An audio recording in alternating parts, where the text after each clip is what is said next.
Welcome to History for Sleep.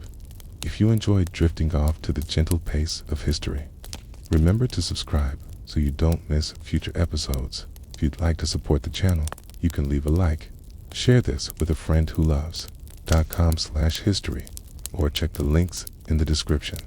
Now, settle in, get comfortable, and let's step quietly back into the past. Asterisk, the age of dinosaurs is often remembered for its towering predators, its long-necked giants, and its vibrant, bird-like creatures soaring through ancient skies.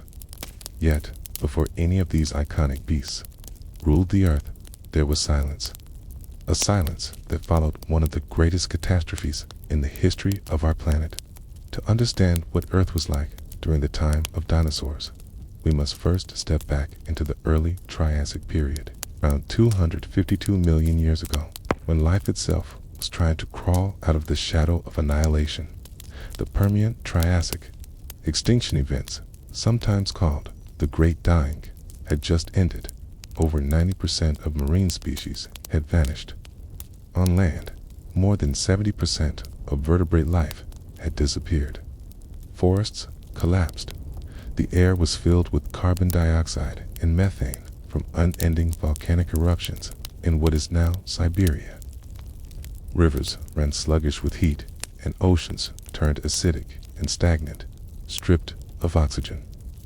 The Earth was not merely wounded, it was scarred. When you imagine Earth at this time, do not imagine lush jungles or wide herds of dinosaurs. Yet, instead, imagine barren stretches of cracked earth, deserts expanding where once there had been forests, and the few surviving animals clinging to existence in a world that seemed determined to erase them. Temperatures soared in places too extremes, unimaginable today, possibly reaching 140 degrees Fahrenheit, 60 degrees Celsius on the ground in certain regions. Plants struggled, food chains were broken, and yet, life did not end. It was in this silence, in this broken and half-empty world, that the first ancestors of dinosaurs began to emerge. The early Triassic was dominated not by dinosaurs, but by their distant cousins, saurosaurs. These were the ruling reptiles of the time, a broad group that included ancestors of crocodiles, pterosaurs, and dinosaurs. They were small at first, nimble creatures scurrying between rocks, surviving where larger beasts had failed. Unlike many of their competitors, archosaurs had a more efficient way of breathing and walking. Instead of sprawling to the sides like lizards, many had limbs tucked closer to their bodies, allowing quicker, more sustained movement. This was an advantage in a world of scarce food and harsh climates. Among these early archosaurs were animals like Praetorasuchus, crocodile-like predator with a long snout and sharp teeth, prowling the riverbanks for whatever fish or small prey it could find. There was also Leaellynasaurus, not a dinosaur, but a stocky, pig-like creature that became one of the most successful survivors of the Great Dying. Fossils of Leaellynasaurus have been found across what was once the supercontinent Pangaea, from Antarctica to Africa to Asia. For a time, it seemed to be everywhere, perhaps making up as much as 90% of all land vertebrates. Imagine the sight, barren plains dotted not with diverse herds, but with endless numbers of these tusked, beak-mouthed survivors, digging up roots and trying to endure. The world they lived in was still unstable. Volcanic activity continued to shake the earth. Carbon dioxide levels remained high, creating what scientists call a hothouse world. With little vegetation to hold soil together, landscapes eroded easily. Rainfall patterns were unpredictable. Some regions baked in arid heat, while others flooded with seasonal storms. For animals, this meant constant movement, constant struggle, and constant adaptation. The first true dinosaurs would not appear until a few million years later, toward the Middle Triassic. But their ancestors were already testing the possibilities of survival. Small, lightly built creatures like Euparkeria ran on two legs, for short bursts of their upright stance, hinting at what was to come. They were not yet dominant, but they were fast, alert, and carried within them the potential for greatness. The groundwork for the age of dinosaurs was being laid. Quietly, almost invisibly, in this early Triassic world, it is easy to forget how fragile beginnings often are. The creatures we now celebrate as symbols of prehistoric might began as little more than survivors in a damaged world. For tens of millions of years, the memory of the great dying haunted the earth, shaping who lived and who perished. It was not the largest or fiercest that thrived, but the adaptable, the efficient, the patient. As you imagine walking across this earth, you would see landscapes strange and unsettling, fern prairies struggling to grow back, rivers choked with silt, the air heavy and stifling. You might pass herds of Leaellynasaurus huddled together for safety, their squat bodies scraping at dry ground. You might catch the sudden dart of an Upacuria, vanishing into shadows before Proterosuchus could strike. The world would feel empty, half-formed, a place still recovering from trauma. And yet, this emptiness held within it the seeds of the future. Every step, every adaptation, every small survival was setting the stage for the rise of dinosaurs. What seems boring to us, the endless digging of roots by Lystrosaurus, the cautious foraging of small archosaurs, the slow return of plants, was in fact the quiet work of survival, laying the foundation for what would become one of the most extraordinary ages in Earth's history. It makes one wonder if survival often depends on patience rather than power. What does that say about the beginnings of the age of dinosaurs? Were they destined to rise simply because they were strong, or because they emerged in just the right way, at just the right time, when the Earth itself was ready to heal? Asterisk. When we left the early Triassic world, it was a landscape of struggle. The great dying had emptied Earth of most of its inhabitants, leaving silence where once countless species thrived. Yet life had begun cautiously to stitch itself back together. In this section, we linger with that fragile rebuilding, how plants, animals, and climates reshape themselves, setting the stage for dinosaurs to emerge. To understand this rebuilding, imagine walking across Pangaea, the supercontinent that stretched across nearly all the Earth's land. Unlike today's scattered continents, Pangaea was a single, vast landmass, bound together by endless deserts, at its center and fringed with coasts where life clung to the margins. The interior of Pangaea was so dry that few plants survived there at all. Winds carried dust across the plains. In some regions, monsoonal rains arrived with sudden violence, but they were irregular, unpredictable. This instability meant that only the hardiest of plant ferns, cycads, and conifers could endure. These became the backbone of early Triassic landscapes. Forests, once devastated, slowly began to return. Fossil evidence shows that lycophytes and seed ferns were among the first to spread again, covering floodplains with green. Over time, coniferous trees, more familiar to us today, took root. Tall, straight, and tough, they could survive the hothouse climate better than many of their predecessors. Their rise in the Triassic was quiet but decisive, shaping ecosystems for millions of years. You might picture these landscapes as sparse, dotted woodlands rather than dense jungles, places where shade was rare and the ground still bore scars of erosion. For animals, this slow return of plants meant new sources of stability. Grazers like Lystrosaurus, already abundant, found more roots and shoots to dig up. Amphibians, especially large-stemmed spondylus, flourished again in rivers and wetlands. Some grew to enormous sizes, creatures like Mastodonsaurus, a crocodile-headed amphibian, waded in murky waters to snap at fish or smaller reptiles. These were relics of a bygone era, yet they managed to cling on, adapting to the world as it shifted around them. But the true story of this rebuilding was not in the giant sit, was in the small and adaptable. Insects multiplied, reclaiming niches left vacant by extinction. Beetles, dragonflies, and termites became key players in recycling plant matter and shaping soils. Without them, forests could not have returned. The small archosaurs, nimble, sharp-eyed creatures, diversified slowly, filling gaps left behind by vanished predators and prey. This was an age of experimentation. Evolution, faced with a broken ecosystem, tried countless new forms. Many failed. Others gave rise to lineages that would dominate for millions of years. Among them were the ancestors of crocodiles, pterosaurs, and, eventually, dinosaurs. One striking example is Erythrosuchus, a massive predator of the Middle Triassic, with a head nearly as long as a human is tall.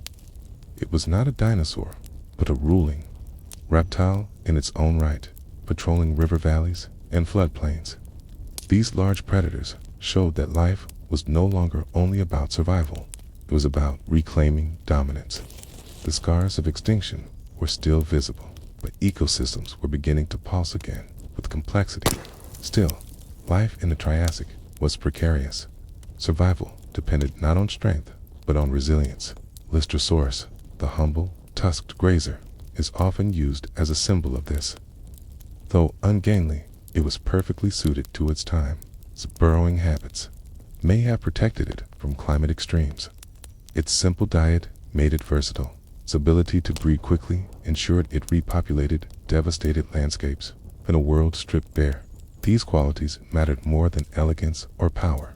As millions of years passed, the dominance of creatures like Leaellynasaurus waned.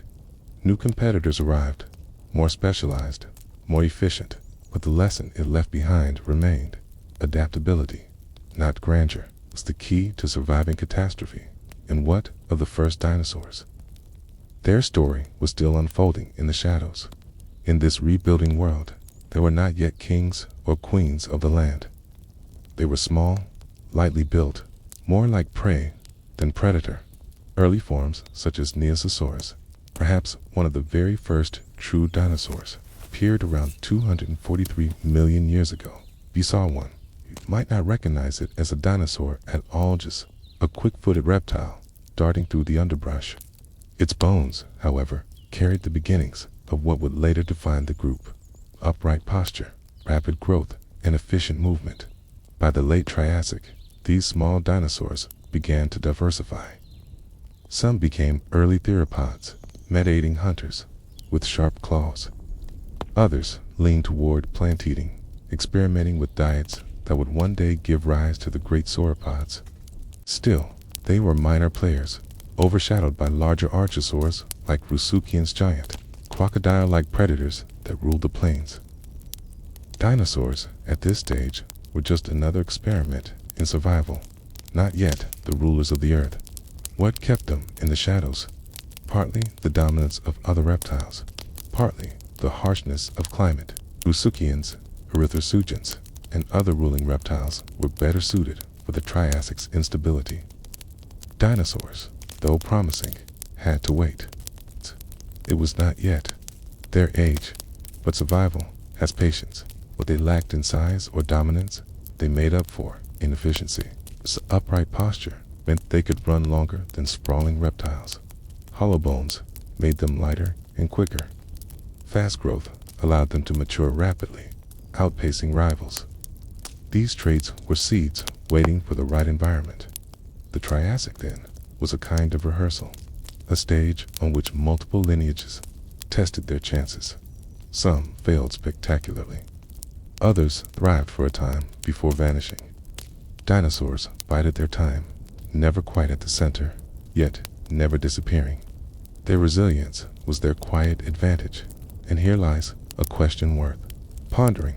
If Earth had not endured such catastrophic loss at the end of the Permian, would dinosaurs ever have risen at all?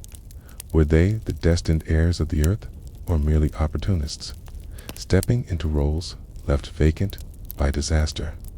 History does not answer directly, only shows us the footprints, scattered and half-fused in stone. Asterisk, the Earth of the early Triassic. was a place of survival, recovery, and slow rebuilding. Life was crawling out of devastation, repopulating barren lands, and reshaping ecosystems scarred by the Great Dying. By the Middle Triassic, something remarkable began to stir in the silence. The first dinosaurs, small, quick, and unassuming, entered. The stage, if you picture them now, erase the towering giants from your mind. These early dinosaurs were no larger than a medium-sized dog. Some darted across fern prairies on two legs, using speed as their best defense. Others probed plants for shoots, experimenting with diets that would later sustain colossal herbivores. They were not kings or queens of their time, but shadows at the edge of a greater story. One of the earliest contenders was Niasosaurus parringtoni, discovered in Tanzania, dated to around 243 million years ago. It might represent the very first dinosaur, something close to it. The fossil evidence is fragmentary, a few bones, a humorous parts of a vertebra. And yet, those bones tell us something important. Rapid growth, upright posture, efficient movement, qualities that later defined all dinosaurs. Even from fragments, we glimpse the quiet beginning of a dynasty that would last over 160 million years. Alongside Niasosaurus were creatures like Asilosaurus, a Silosaurida, close relative of dinosaurs. These were lightly built, plant-eating reptiles that thrived across Pangaea. While not true dinosaurs, they filled similar roles and show how evolution was experimenting with body plans. Picture a landscape where numerous small, two-legged reptiles darted among cycads and conifers, indistinguishable to an untrained eye, but carrying subtle differences that would determine survival. These early dinosaurs lived in a world still dominated by others. Rhesuchians, massive, crocodile-like predators, ruled as apex hunters. Some grew longer than a car, their bodies armored, their jaws lined with serrated teeth. Against such giants, the small dinosaurs had no chance in direct combat. Their strength lay in evasion, adaptability, and speed. Survival was not about victory. It was about endurance. By the late Triassic, around 230 million years ago, true dinosaurs had begun to spread. Fossils from South America tell the story vividly. In Argentina's Isticuasto Formation, paleontologists uncovered remains of some of the earliest recognizable dinosaurs. Herrerasaurus, a carnivore about the size of a large wolf, with sharp claws and teeth designed for quick strikes. Eoraptor, a smaller, omnivorous creature that nibbled on both plants and small prey. These were not dominant species yet, but they were multiplying, diversifying, preparing for opportunity. That opportunity came not from their own power, but from yet another crisis. Toward the end of the Triassic, the Earth shifted once again. Massive volcanic eruptions along the central Atlantic region spewed lava and gases into the air. The atmosphere changed. Many of the dominant reptiles, Rhesuchians, and other early archosaurs perished in this upheaval. Entire predator lineages vanished. When the smoke cleared, dinosaurs were left standing. They had not outfought their rivals, but outlasted them. It was in this moment, at the close of the Triassic, that dinosaurs began their true ascent. With competitors gone, they spread rapidly, filling empty niches. Some evolved into large predators, others into herbivores, still others into forms that would one day soar as birds. From small survivors, they became rulers. The question we often ask is, why dinosaurs? What gave them the final advantage? The answer, as far as scientists can tell, is not one single trait, but a combination of small efficiencies that added up over time. Their upright stance allowed longer movement without tiring. Their rapid growth meant populations could rebound quickly. Their respiratory systems were more efficient, enabling survival in low-oxygen environments. Each trait alone was minor. Together, They made dinosaurs resilient in ways their rivals were not. From this foundation, the age of dinosaurs was born. Over the next 160 million years, they would grow into titan sauropods, stretching longer than a Boeing 737. Theropods with jaws powerful enough to crush bone, feathered species that bridged the gap into flight. Yet, it is worth remembering that their empire began not in grandeur, but in fragility. Their ancestors were not inevitable conquerors, but survivors of circumstance. Stepping into spaces left empty by catastrophe, the landscapes of this dawn era still bore scars. Kangia's vast deserts forced species to cluster near rivers and coasts.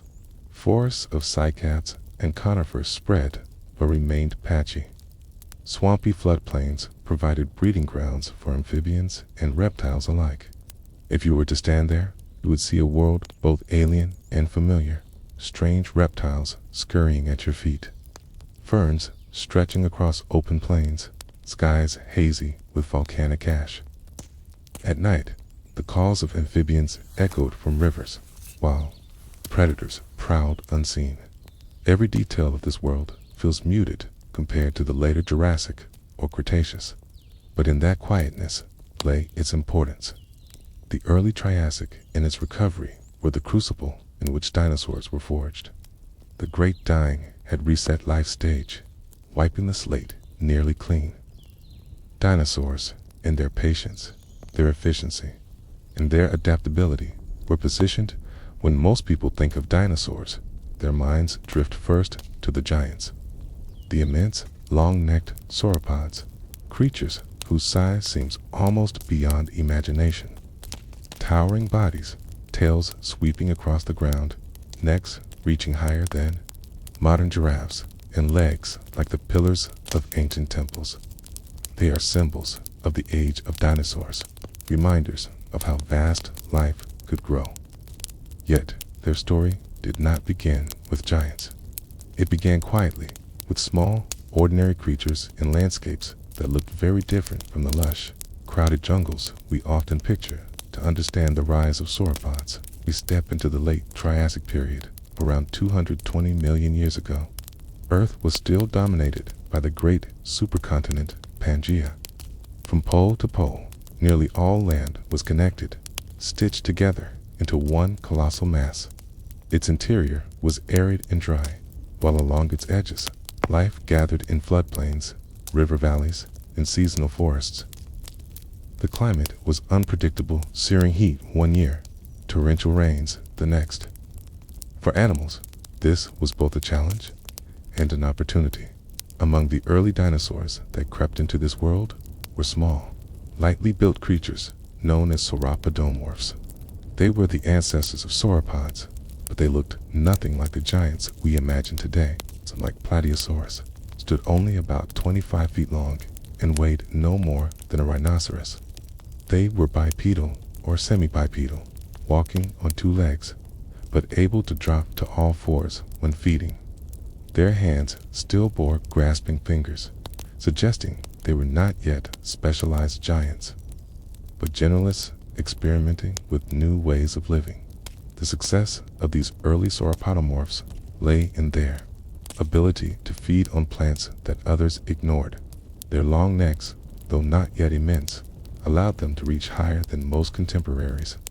They were among the first large plant eaters to experiment with this feeding style, grazing not only at ground level, but stretching upward into cycads and conifers. This adaptation set them apart, granting access to food sources less contested by smaller herbivores. Their teeth were simple, leaf-shaped, designed for stripping rather than chewing. They swallowed vegetation whole, relying on massive guts to ferment and digest their meals. This strategy, inefficient on the surface, allowed them to eat enormous amounts of low-quality food. Over millions of years, this trait would scale upward, fueling the growth of creatures that dwarfed every land animal before or since. But gigantism did not come overnight. For millions of years, sauropodomorphs remained relatively modest.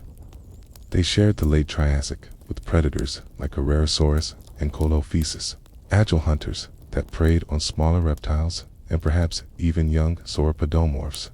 The balance of life was still fragile.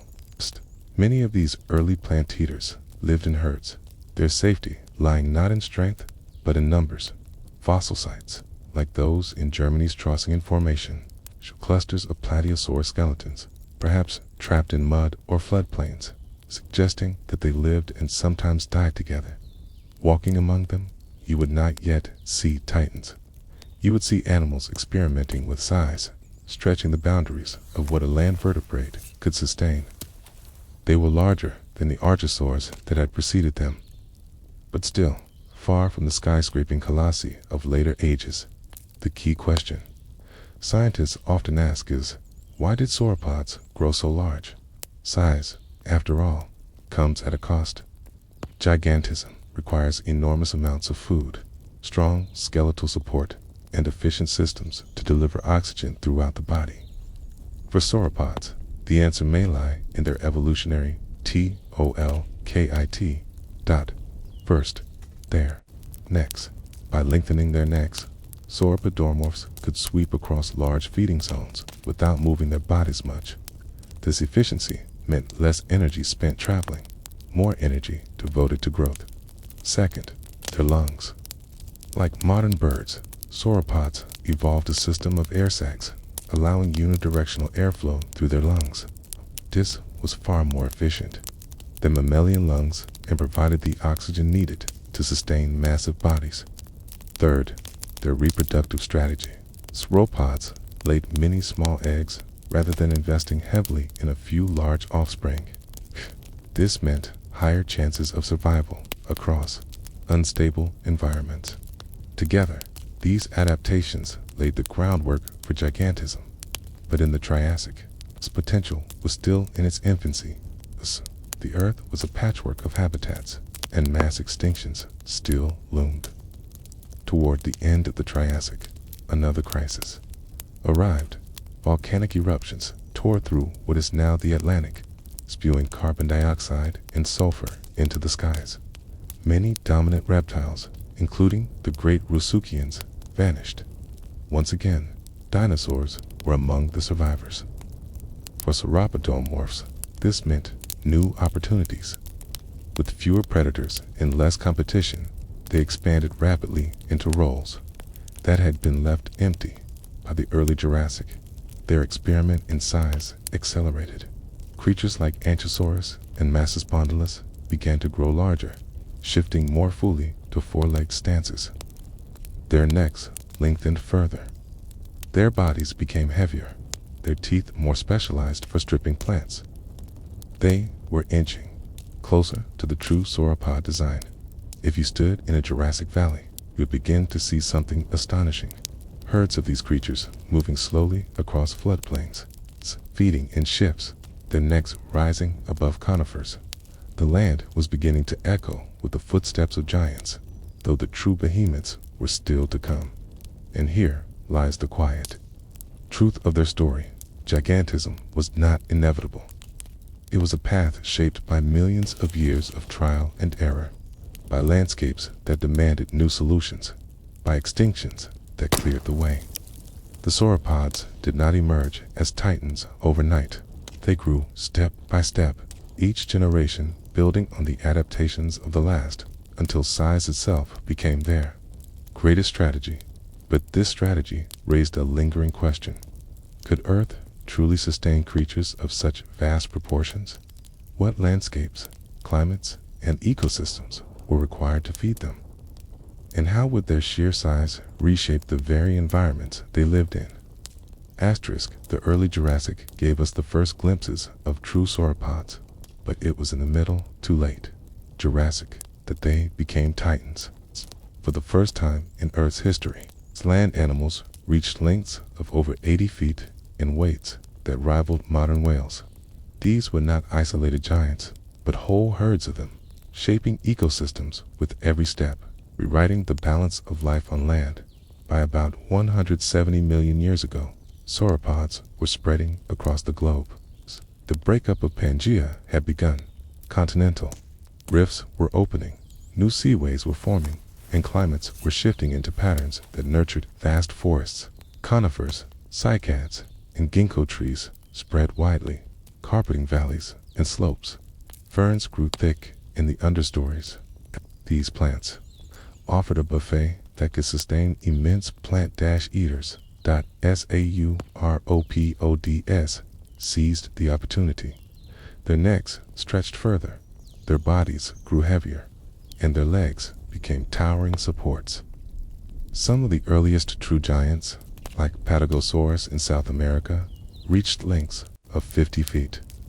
Soon after came the legendary Jurassic Titans, Diplodocus, Apatosaurus, Brachiosaurus, and their kin. Each represented a different experiment in gigantism, fine-tuned to exploit plant life in unique ways. Diplodocus, with its long, whip-like tail and slender body, grazed across wide swaths of ground, sweeping low vegetation with efficiency. Brachiosaurus, in contrast, carried its neck like a crane, towering above the forest canopy, stripping branches that no other animal could reach. Apatosaurus combined bulk with power, its massive frame a deterrent to predators. Each form carved out a niche, proving that size was not a single solution, but many.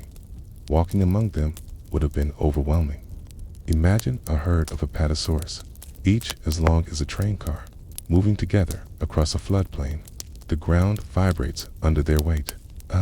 Their tails swing behind them like pendulums, each step deliberate, each breath slow and deep. They are not predators, not hunters, okay? They are simply consumers of landscapes, reshaping forests by feeding, trampling, and dispersing seeds. Predators in this age faced a daunting task. Even the formidable Allosaurus, the apex carnivore of the late Jurassic, could not take down a healthy adult sauropod alone. Instead, they targeted the young, the sick, or the stragglers. Fossil evidence of bite marks on sauropod bones shows that attacks happened often, but the sheer size of adult sauropods made them relatively safe once they reached maturity. For predators, sauropods were both the ultimate prize and the ultimate challenge.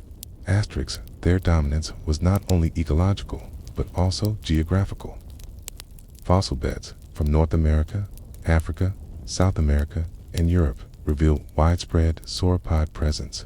The Morrison Formation in the western United States, a treasure trove of late Jurassic fossils, preserves evidence of entire ecosystems centered around them. Dozens of sauropod species roam the same landscapes, living alongside stegosaurs, ornithopods, and carnivorous theropods. Asterisk.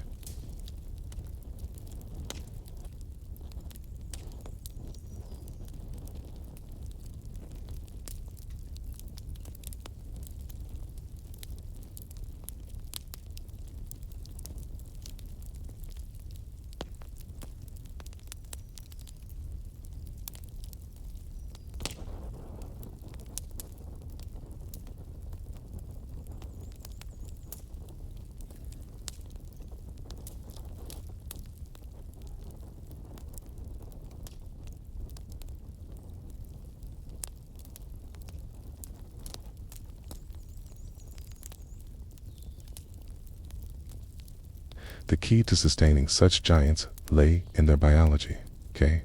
Their respiratory system air sacs distributed through their bodies allowed them to take in massive volumes of oxygen efficiently, okay? Their bones were filled with hollow spaces, reducing weight without sacrificing strength, okay? Their digestive systems processed vast quantities of plants, likely using fermentation chambers that broke down cellulose over long periods. Unlike mammals, which chew extensively, sauropods swallowed food quickly, letting their enormous guts do the slow work. This efficiency allowed them to feed almost constantly, a living engine converting forests into growth. Reproduction also played a role in their success. Sauropods laid clutches of eggs, often dozens at a time, burying them in shallow nests. Few survived to adulthood, but sheer numbers ensured the continuation of the species. Unlike mammals, they did not invest heavily in nurturing young.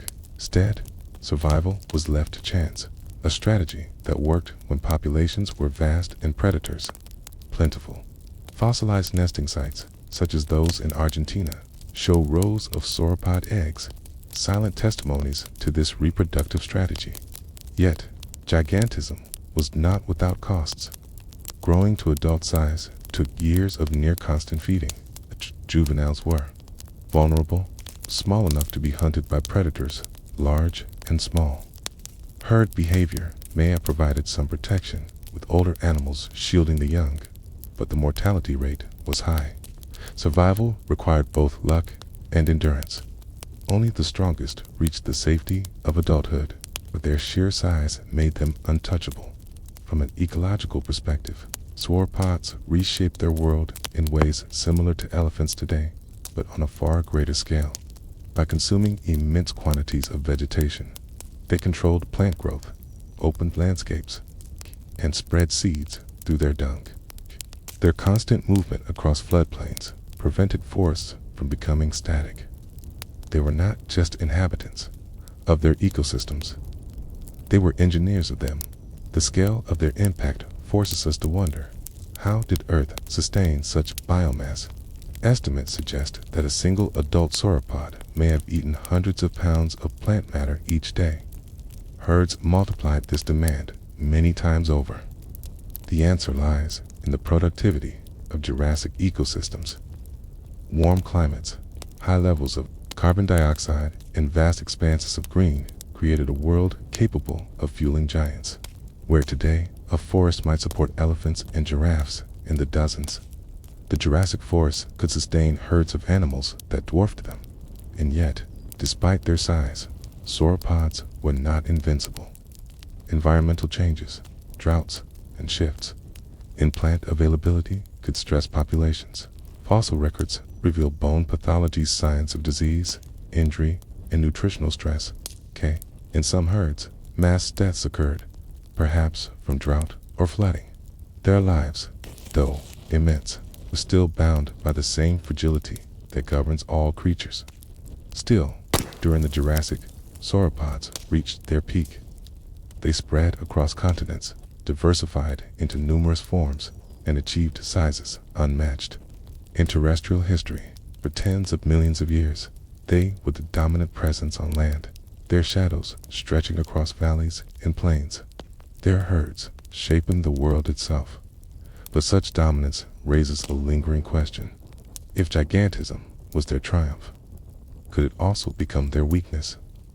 What happens when a species grows so vast that its survival depends entirely on the stability of ecosystems? What happens when the climate shifts, or plants change, or competition intensifies? The answers to those questions would come in time as the age of giants stretched on into the Cretaceous. But for now, in the Jurassic, they reigned supreme quiet, towering testaments to life's ability to grow beyond limits. The Jurassic had been the golden age of sauropods. Across continents, herds of giants reshaped the land, their colossal bodies feeding on forests and outlasting most predators. Yet, even the most successful creatures are never beyond nature's checks. The rise of sauropods to unimaginable size carried with it the seeds of difficulty. In this section, we walk through the quiet challenges of gigantism, how sauropods adapted, and why their dominance eventually waned. First, consider the energy cost. A sauropod's body required an endless intake of food. Day after day, they stripped branches, swept vegetation, and swallowed it down without chewing. An adult Brachiosaurus, for example, may have consumed more than 400 pounds of plant matter daily, even in a productive Jurassic forest. This meant near constant feeding. Unlike mammals, which invest time in chewing to extract energy, sauropods relied on sheer volume. They processed plants slowly through fermentation in vast stomach chambers. It worked, but only as long as food was abundant. This dependence meant that sauropod populations were tied closely to the tube. productivity of their environment. During droughts or shifts in vegetation, the largest bodies suffered first. Evidence from bone beds shows that in some regions, herds died en masse, perhaps during lean seasons when food could not sustain them. Gigantism gave security against predators, but not against starvation. Second, there were the vulnerabilities of growth. Sauropods laid eggs, usually in large clutches, but their hatchlings were tiny compared to adults. A newborn could fit into the arms of a human, while adults stretched over 80 feet. The gap was enormous. To survive, juveniles needed to pass through years of danger, small enough to fall prey to even modest predators. Fossil nests, like those found in Argentina, suggest that hatchlings may have lived in groups, foraging separately from adults. Their survival strategy depended on numbers many eggs, many young, a few reaching maturity. It was effective, but harsh. Predators adapted accordingly. The great Allosaurus of North America, the Ceratosaurus, and other theropods often targeted young sauropods. Fossilized trackways even show groups of theropods moving together, perhaps coordinating hunts. Adults were safe by size alone, but the long road to adulthood was perilous. Third, there was the issue of skeletal limits. Sauropods were walking balances between mass and mobility.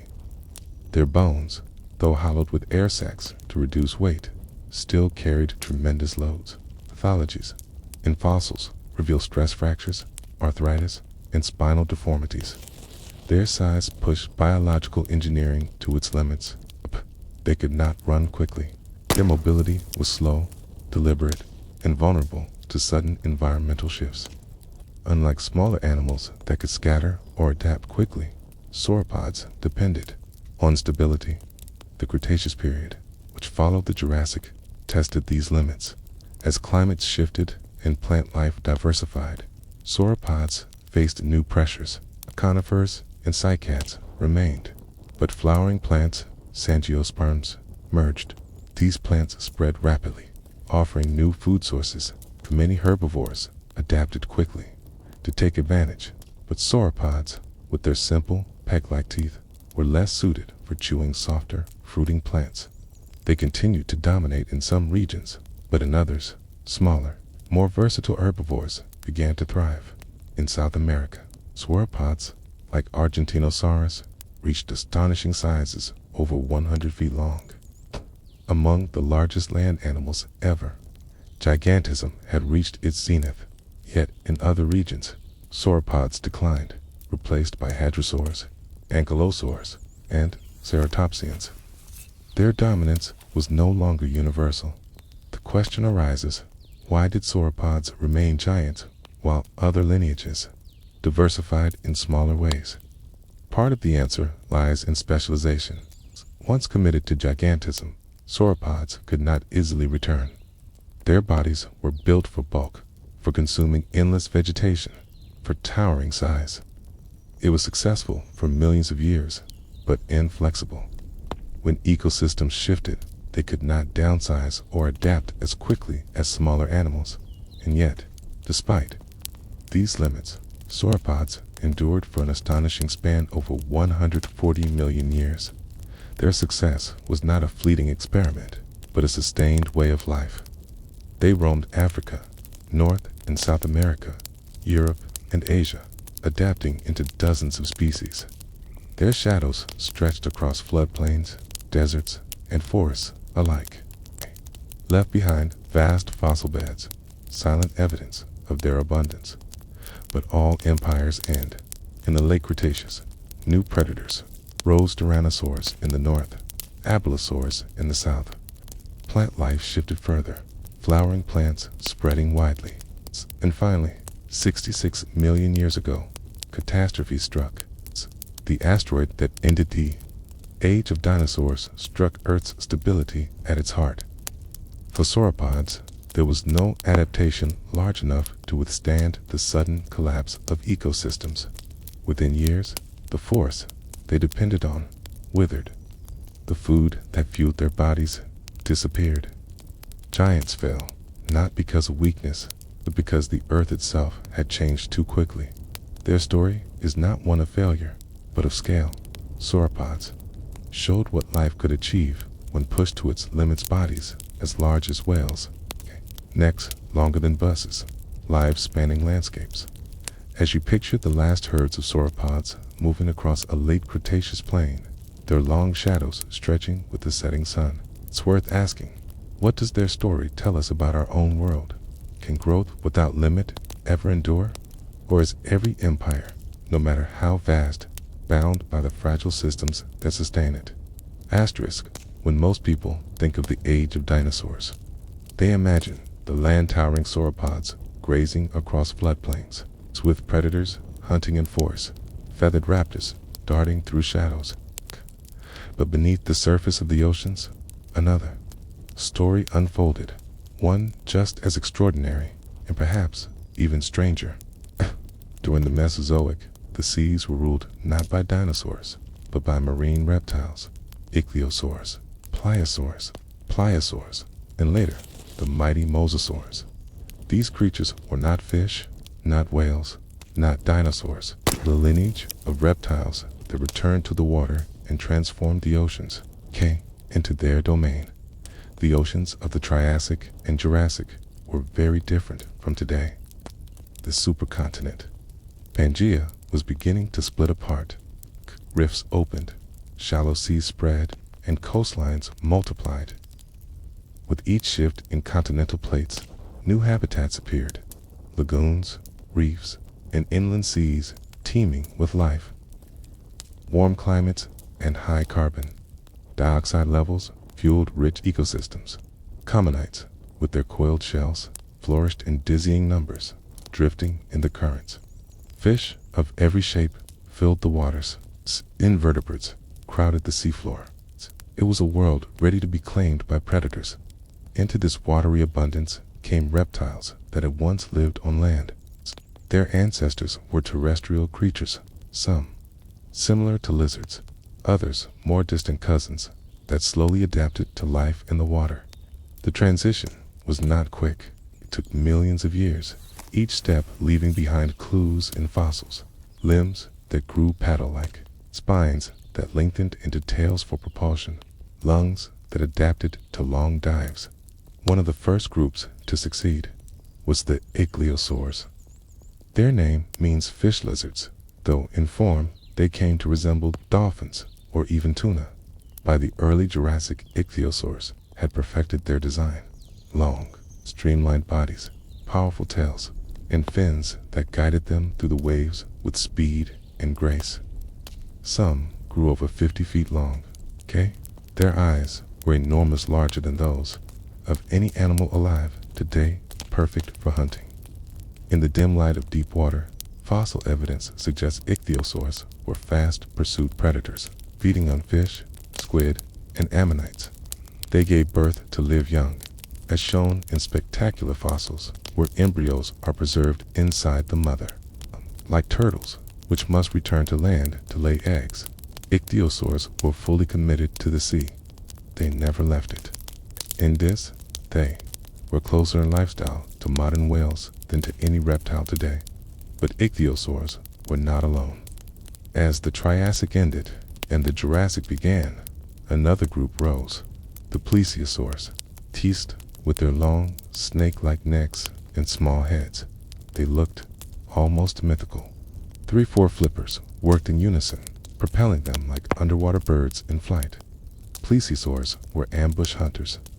They likely drifted quietly, then struck suddenly, their long necks darting into schools of fish. Some species had necks with over 70 vertebrae, far more than any animal alive today. Alongside them evolved the pliosaurs, their shorter-necked but more powerful cousins. Where plesiosaurs relied on reach, pliosaurs relied on power. Their skulls were massive, their jaws lined with teeth like knives. One of the largest, Leaellynasaura, may have stretched over 30 feet, spike force among the strongest of any predator in history.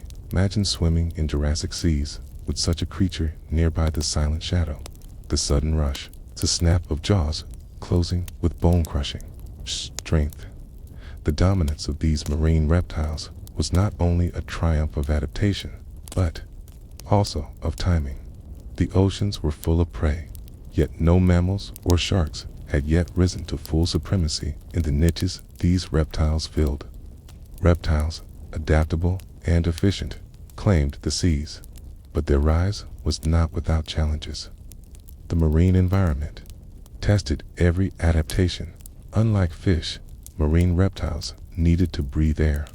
They had to surface regularly, balancing time spent hunting with time spent replenishing oxygen. Their bodies had to regulate temperature in waters that varied widely. Fossil isotopes suggest some ichthyosaurs may have been warm-blooded, maintaining higher internal temperatures than the surrounding sea. This gave them speed and endurance, but at the cost of energy demands.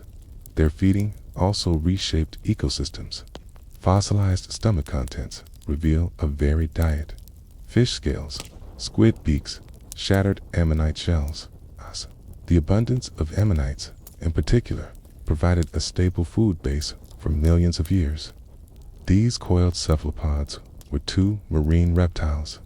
What grasses would later be two grazing mammals, a renewable, ever-present resource.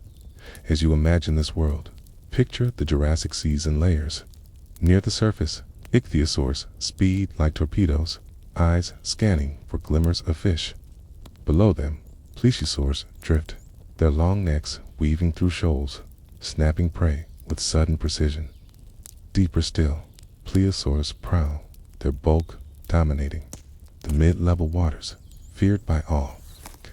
And across the seafloor, crinoids, corals, and bivalves build reefs that anchor life. Above it all, the air is filled with the cries of pterosaurs, skimming the waves in search of fish.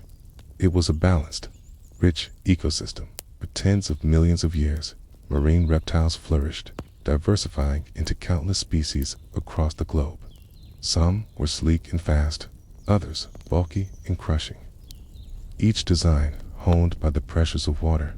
Yet, their success raises a quiet question. What allowed these reptiles, born of land, to so completely master the oceans? Was it their ability to adapt lungs for deep diving, their varied diet, or simply the absence of rivals like whales and modern sharks? The fossil record gives us hints, but never the full answer. And so, we leave this section with the image of oceans, filled not with fish alone, but with reptiles that once walked the land, now gliding as masters of the deep. Their story was only beginning. The oceans of the Jurassic period were not quiet places. They were arenas of speed, power, and ambush, where survival depended on being faster than your prey and more alert than your rivals. At the top of this watery hierarchy were the marine reptiles, creatures that had returned from land to dominate the sea in ways no reptile had before. Of these, ichthyosaurs had perhaps the most elegant design. Sleek and streamlined, they resembled modern dolphins, yet they were reptiles through and through. Their bodies tell the story of a near-perfect pursuit predator. Long snouts filled with conical teeth were ideal for seizing fish and squid. Their eyes were vast, some over 10 inches in diameter, making them among the largest eyes known in the animal kingdom. With such vision, ichthyosaurs could hunt in dim waters where light was scarce, pursuing prey beyond the reach of many competitors. Ichthyosaurs reached astonishing size diversity. Some species were small, less than 6 feet long, darting quickly through coastal shallows. Others, like Dinosaurs, stretched over 65 feet, rivaling modern whales in scale. Imagine such a creature gliding through Jurassic waters, a dark silhouette beneath schools of fish, a living submarine driven by tail flukes. Fossil evidence even suggests that ichthyosaurs could dive deep, their bodies adapted to withstand pressure. Their enormous eyes were not just for the gloom of twilight zones, they were windows into the abyss. Yet ichthyosaurs were not the only hunters. Where they brought speed, the pliosaurs brought brute strength. They were the heavyweights of the Jurassic oceans, with short, thick necks and skulls that could span over 2 meters. Their jaws, filled with dagger-like teeth, were built for crushing. The most famous Leaellynasaur was once imagined as reaching 80 feet, though modern estimates suggest closer to 30 to 40 feet. Still massive, still terrifying. With each bite, it could shear through bone, seize struggling prey, and hold it until exhaustion claimed it. The hunting strategies of pliosaurs were different, yet danger was never absent, even for the largest. Fossil records reveal evidence of combat. Plesiosaur, bones, bare, pliosaur, tooth marks. Ichthyosaur skeletons show injuries that healed, signs of battles survived. In one striking specimen, a pliosaur tooth was found embedded in the rib of a plesiosaur, a frozen moment of attack and escape. These encounters remind us that even the greatest predators lived in constant tension, never free from the possibility of becoming prey themselves. One of the most fascinating aspects of marine reptiles is their reproductive adaptation. Unlike turtles, which must return to land, ichthyosaurs gave birth in the water. Fossils have preserved mothers with young emerging headfirst, mid-birth. A rare and extraordinary snapshot of life 180 million years ago. Plesiosaurs and pliosaurs, too, appeared to have given birth to live young, perhaps even one at a time, investing in larger offspring. This strategy, closer to mammals than most reptiles, may have given them higher survival rates in the ocean environment. And what of the seas themselves?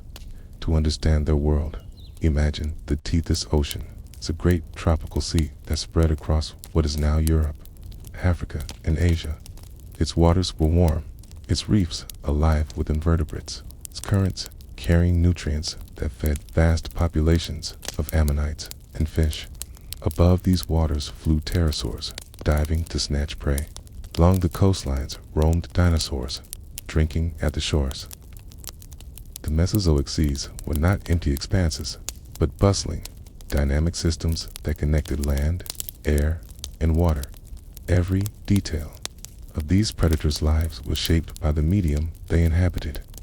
Unlike land reptiles, they bore the weightless support of water, freeing them to grow immense.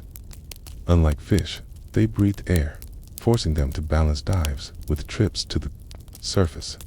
Their physiology was a compromise, a balance, a constant adaptation to the demands of two worlds.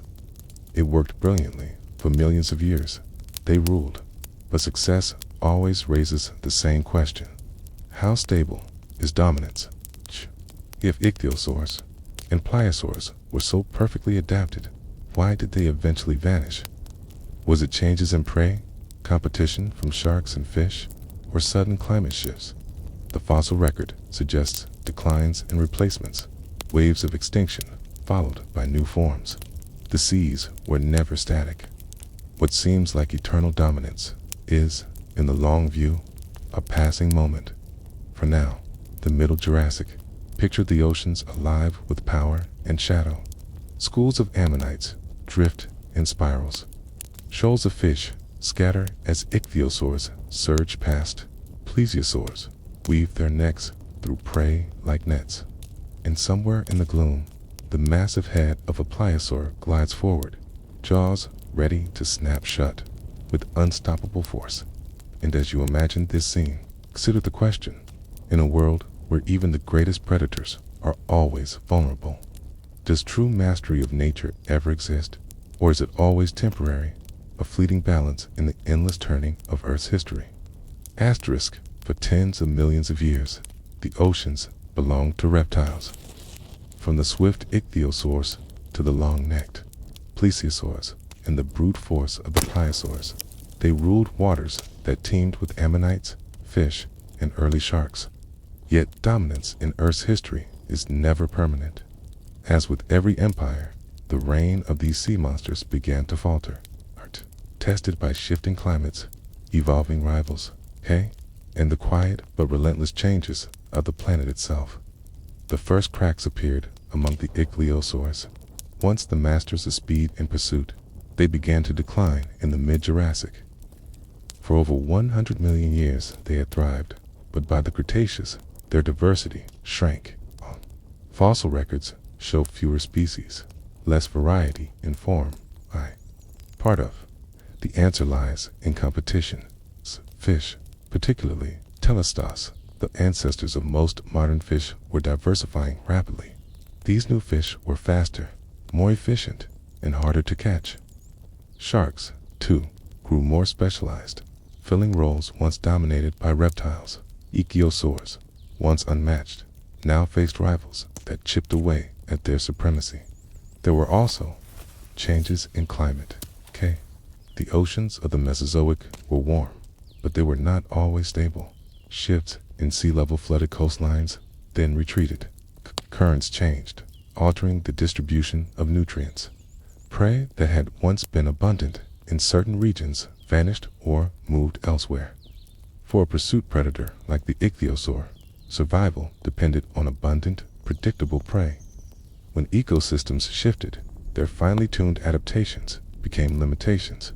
By the mid-Cretaceous, ichthyosaurs had vanished entirely. Their disappearance was not sudden like the Great Extinction at the end of the Age of Dinosaurs. It was gradual, a quiet fading from the fossil record.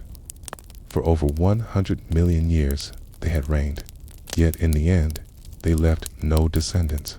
Their story reminds us that even brilliance in design does not guarantee permanence. The plesiosaurs and pliosaurs endured longer, but they, too, faced challenges. The late Jurassic had been their golden age, but as the Cretaceous unfolded, new predators arrived. Most significant were the mosasaurs, enormous lizards closely related to modern monitor lizards and snakes.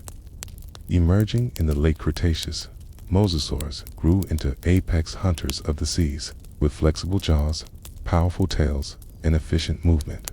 They competed directly with plesiosaurs and pliosaurs. By the end of the Cretaceous, mosasaurs had eclipsed them, dominating oceans worldwide. Still, plesiosaurs left their mark. They diversified in the Cretaceous into many forms, some with extremely long necks, others more robust. Fossil discoveries in England and North America showed their persistence in shallow seas, hunting fish and invertebrates with the same grace that had carried them for millions of years. Yet, they too faced decline, their ranges shrinking, their diversity narrowing. The pliosaurs, the once mighty short-necked giants, also dwindled. Their massive size and reliance on large prey made them vulnerable to changes in ecosystems. Prey patterns shifted and competition intensified. Their dominance weakened. By the mid-Cretaceous, the era of giant pliosaurs was over, and then came the final blow, the end-Cretaceous extinction event, 66 million years ago. The asteroid impact that reshaped Earth's history did not only destroy the dinosaurs on land, it sent shockwaves through every ecosystem, collapsing food chains in the oceans as well. Dust and aerosols blocked sunlight, reducing photosynthesis. Plankton populations crashed. Ammonites, long the staple prey of marine reptiles, went extinct.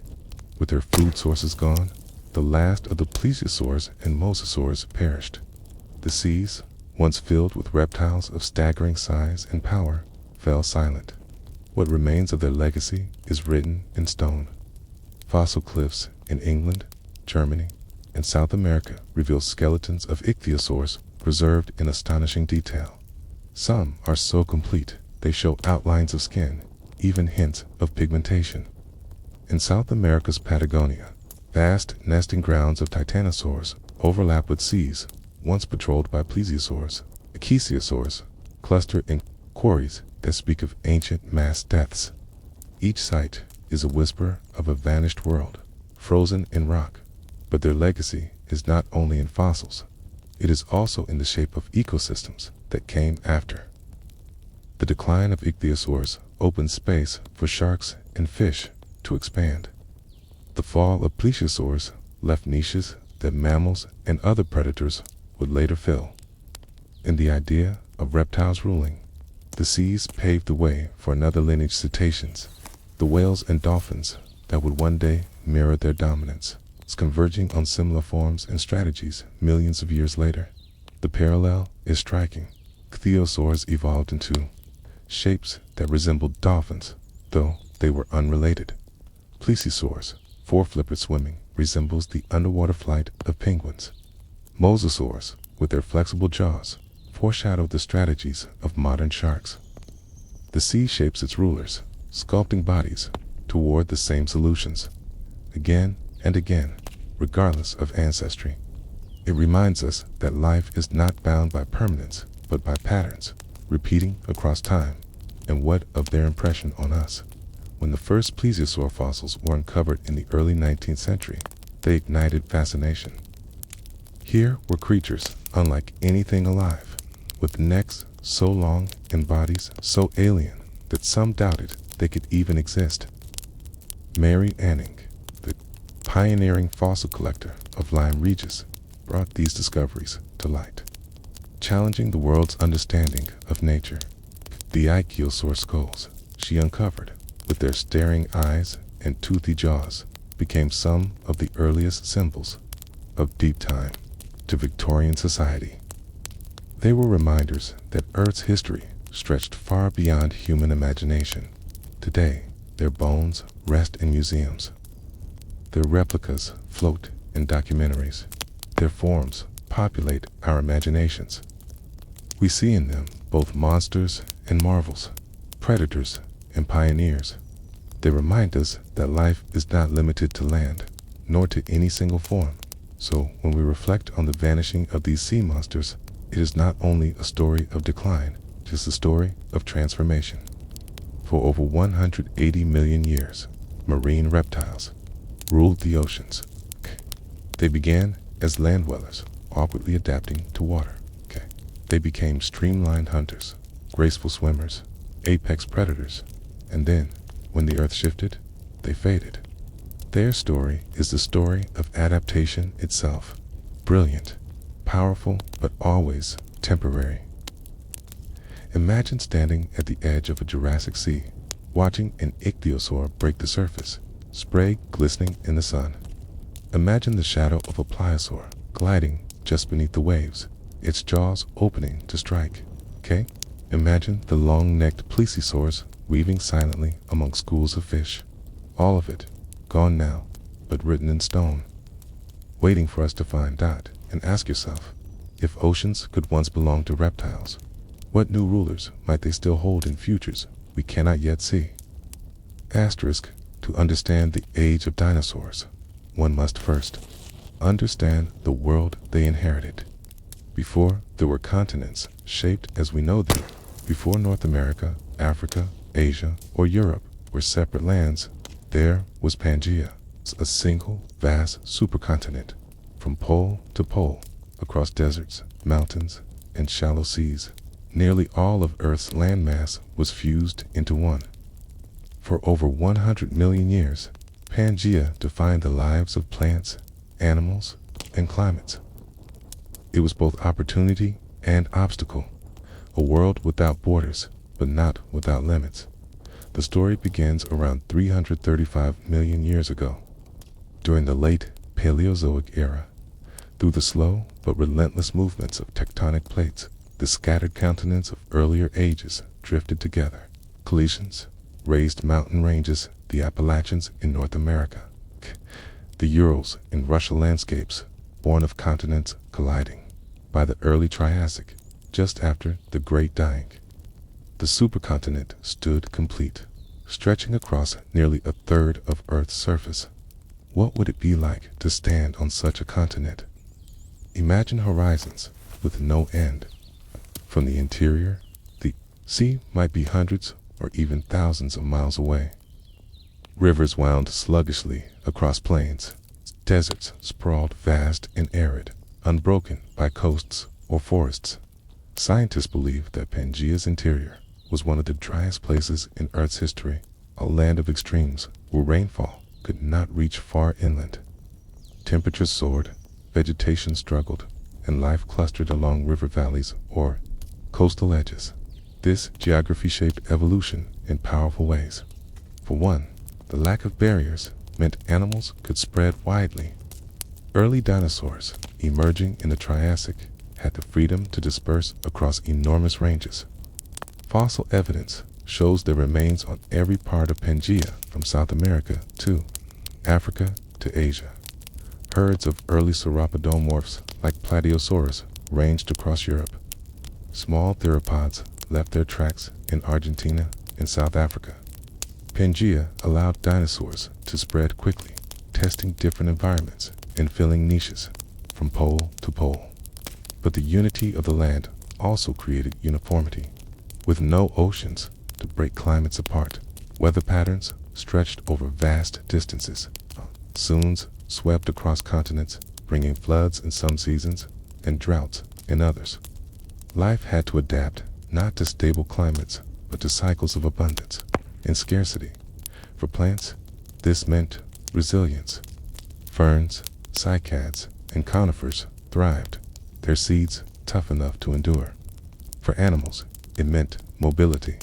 Grazers and predators alike had to move with the seasons. Following water and vegetation, Pangaea's scale also encouraged gigantism. With open plains and few geographic limits, animals could grow large without the barriers of small islands or isolated ecosystems. Sauropodomorphs in the late Triassic stretched longer than buses. Dinosaurs diversified into predators capable of tackling them. The wide open spaces of Pangaea were a crucible where size itself became an advantage. Yet, there was a problem. For all its vastness, Pangaea was fragile. Its unity meant that disruptions in climate or ecosystems could spread far and wide. A volcanic eruption in one region could influence rainfall patterns across the continent. Shifts in ocean circulation impacted weather globally. The same unity that allowed life to disperse also made it vulnerable to collapse. The fossil record reveals these patterns. Mass extinction events in the Triassic and Jurassic were global, sweeping across Pangaea without geographic refuge. Species could spread widely, but when climates failed, there was nowhere to hide. For early dinosaurs, survival depended not on isolation, but on adaptability. Only those that could withstand drought, heat, or seasonal extremes persisted, and yet, this crucible forged resilience. Dinosaurs that survived the Triassic extinction carried traits that allowed them to flourish in later ages. Upright posture, efficient lungs, rapid growth, all may have been tested first in the harsh landscapes of Pangaea. The continent's challenges shaped their very biology, assuring they were prepared for the opportunities that came when ecosystems stabilized. From a modern perspective, Pangaea also raises questions about movement and dispersal. How did animals travel across such distances? Trackways found in Africa resemble those in South America. Fossil plants in Antarctica match those in India. These clues tell us that ecosystems were not isolated, but connected, stretched across unimaginable scales. Dinosaurs, crocodile ancestors, and even the humble Leaellynasaurus roamed ranges larger than entire modern continents. For humans trying to reconstruct this world, the task is daunting. Maps of Pangaea fill with alien familiar outlines of continents, stitched together into a single mass. Where today we see oceans, in the Triassic there were deserts. Where today are frozen poles, there were forests. The very shape of Earth was different, and with it, the very rules of survival. To walk across Pangaea would have been to walk through extremes, lush coasts filled with cycads, dry interiors where life clung to rivers, vast floodplains echoing with the calls of reptiles. It was a continent that united the Earth, yet also exposed life to dangers on a scale never seen before. And so, the question remains, was Pangaea a gift to dinosaurs, offering them a stage without boundaries, or was it a trap, binding them to climates that could turn hostile across an entire globe? The answer, perhaps, is both. Asterisks, when we think of Earth's climate, we often imagine variety, rainforests and deserts, temperate woodlands and frozen tundras, each shaped by geography and oceans. But in the age of Pangaea, variety was muted, with almost all land fused into a single colossal continent. Weather patterns stretched far and wide, creating extremes that defined life in the Triassic and Jurassic. To live on Pangaea was to live under the weight of a single world climate, sometimes generous, often unforgiving, always powerful. The first challenge was distance from the sea. Today, oceans regulate climates, moderating heat and providing moisture. On Pangaea, the interior lay so far from coasts that seas could not reach it. Rainfall dwindled the farther inland one went, leaving vast stretches of desert and semi-arid plains. Some scientists estimate that the central deserts of Pangaea may have been larger than the Sahara and Gobi combined. Imagine walking mile after mile across landscapes where the horizon shimmered with heat. The ground cracked with drought, and vegetation clung only to riverbanks. This aridity forced plants into resilience. Conifers with tough needles survived, where broad-leaved plants could not. Ferns thrived in disturbed soils after floods. Cycads, with their armored trunks, endured heat and dryness. These were not lush, sprawling forests, but patchy oases of green in seas of dust and stone. For herbivorous reptiles, this meant constant movement.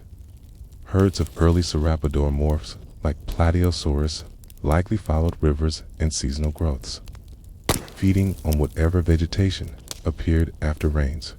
Life was nomadic, tethered to cycles of water. Alongside drought came the opposite extreme, monsoons. Pangaea's immense size created seasonal winds that swept across the continent. For half the year, moisture-laden air poured inland, releasing torrential rains. Rivers swelled, floodplains spread, and life flourished. Then, as winds shifted, the rains ceased, leaving behind dry heat and dwindling water, fossil evidence from mud cracks, flood deposits, and sediment layers reveals this cycle clearly, alternating periods of flood and drought etched into stone. For dinosaurs, these rhythms shaped survival strategies. Carnivores like Coelophysis likely tracked migrating herds, waiting at rivers where prey gathered. Herbivores developed resilience to lean times, storing energy or enduring scarcity. In many regions, massed death assemblages, sites where dozens of skeletons lie together, may represent drought events where animals perished when rivers dried up. The boom and bust cycle of monsoons governed not just landscapes, but life and death itself. Asterix temperature was another defining force. Without oceans to break patterns, heat spread widely across Pangaea. Summers scorched, winters chilled. Fossil evidence suggests some regions experienced extremes of over 40 degrees Celsius in summer and near freezing in winter. Such swings tested physiology. Reptiles, with their varied metabolic strategies, may have had volcanism added yet another layer. Pangaea sat above tectonic rifts that cracked and shifted. Volcanic eruptions released carbon dioxide, amplifying greenhouse conditions. At times, they darkened skies with ash, cooling the earth temporarily before warming returned. These pulses of instability mark life with sudden shocks, testing resilience again and again. Entire species disappeared in such events, but others survived, ready to fill vacated niches. The global climate also influenced migration and dispersal. With no oceans to divide them, animals could travel freely across Pangaea. Trackways in South America resembled those in Africa, evidence of species moving vast distances. This mobility allowed dinosaurs to expand quickly, adapting to different conditions without being confined. Yet it also meant that when climates shifted, effects rippled everywhere. A drought in one region could cascade across ecosystems continent-wide. There were no safe havens. This combination of vast deserts, seasonal monsoons, and unpredictable volcanism may explain why dinosaurs, rather than other reptiles, emerged as the rulers of the Mesozoic.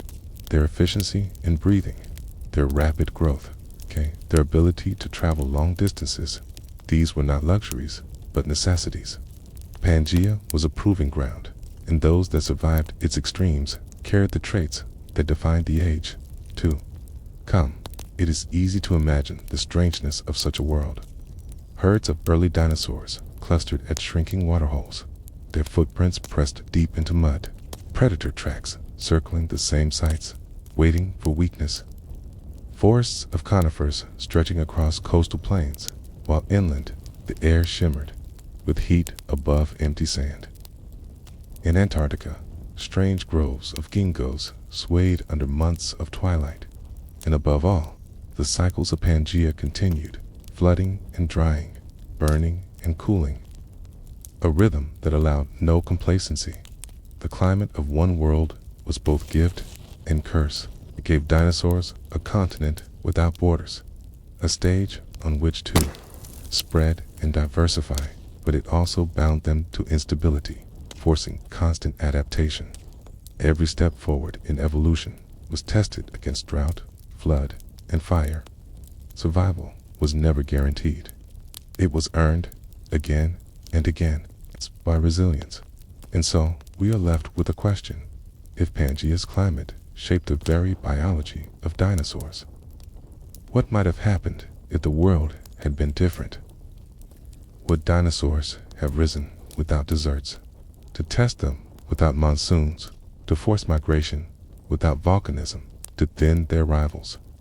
Or was their age inevitable, written into the patterns of Earth itself?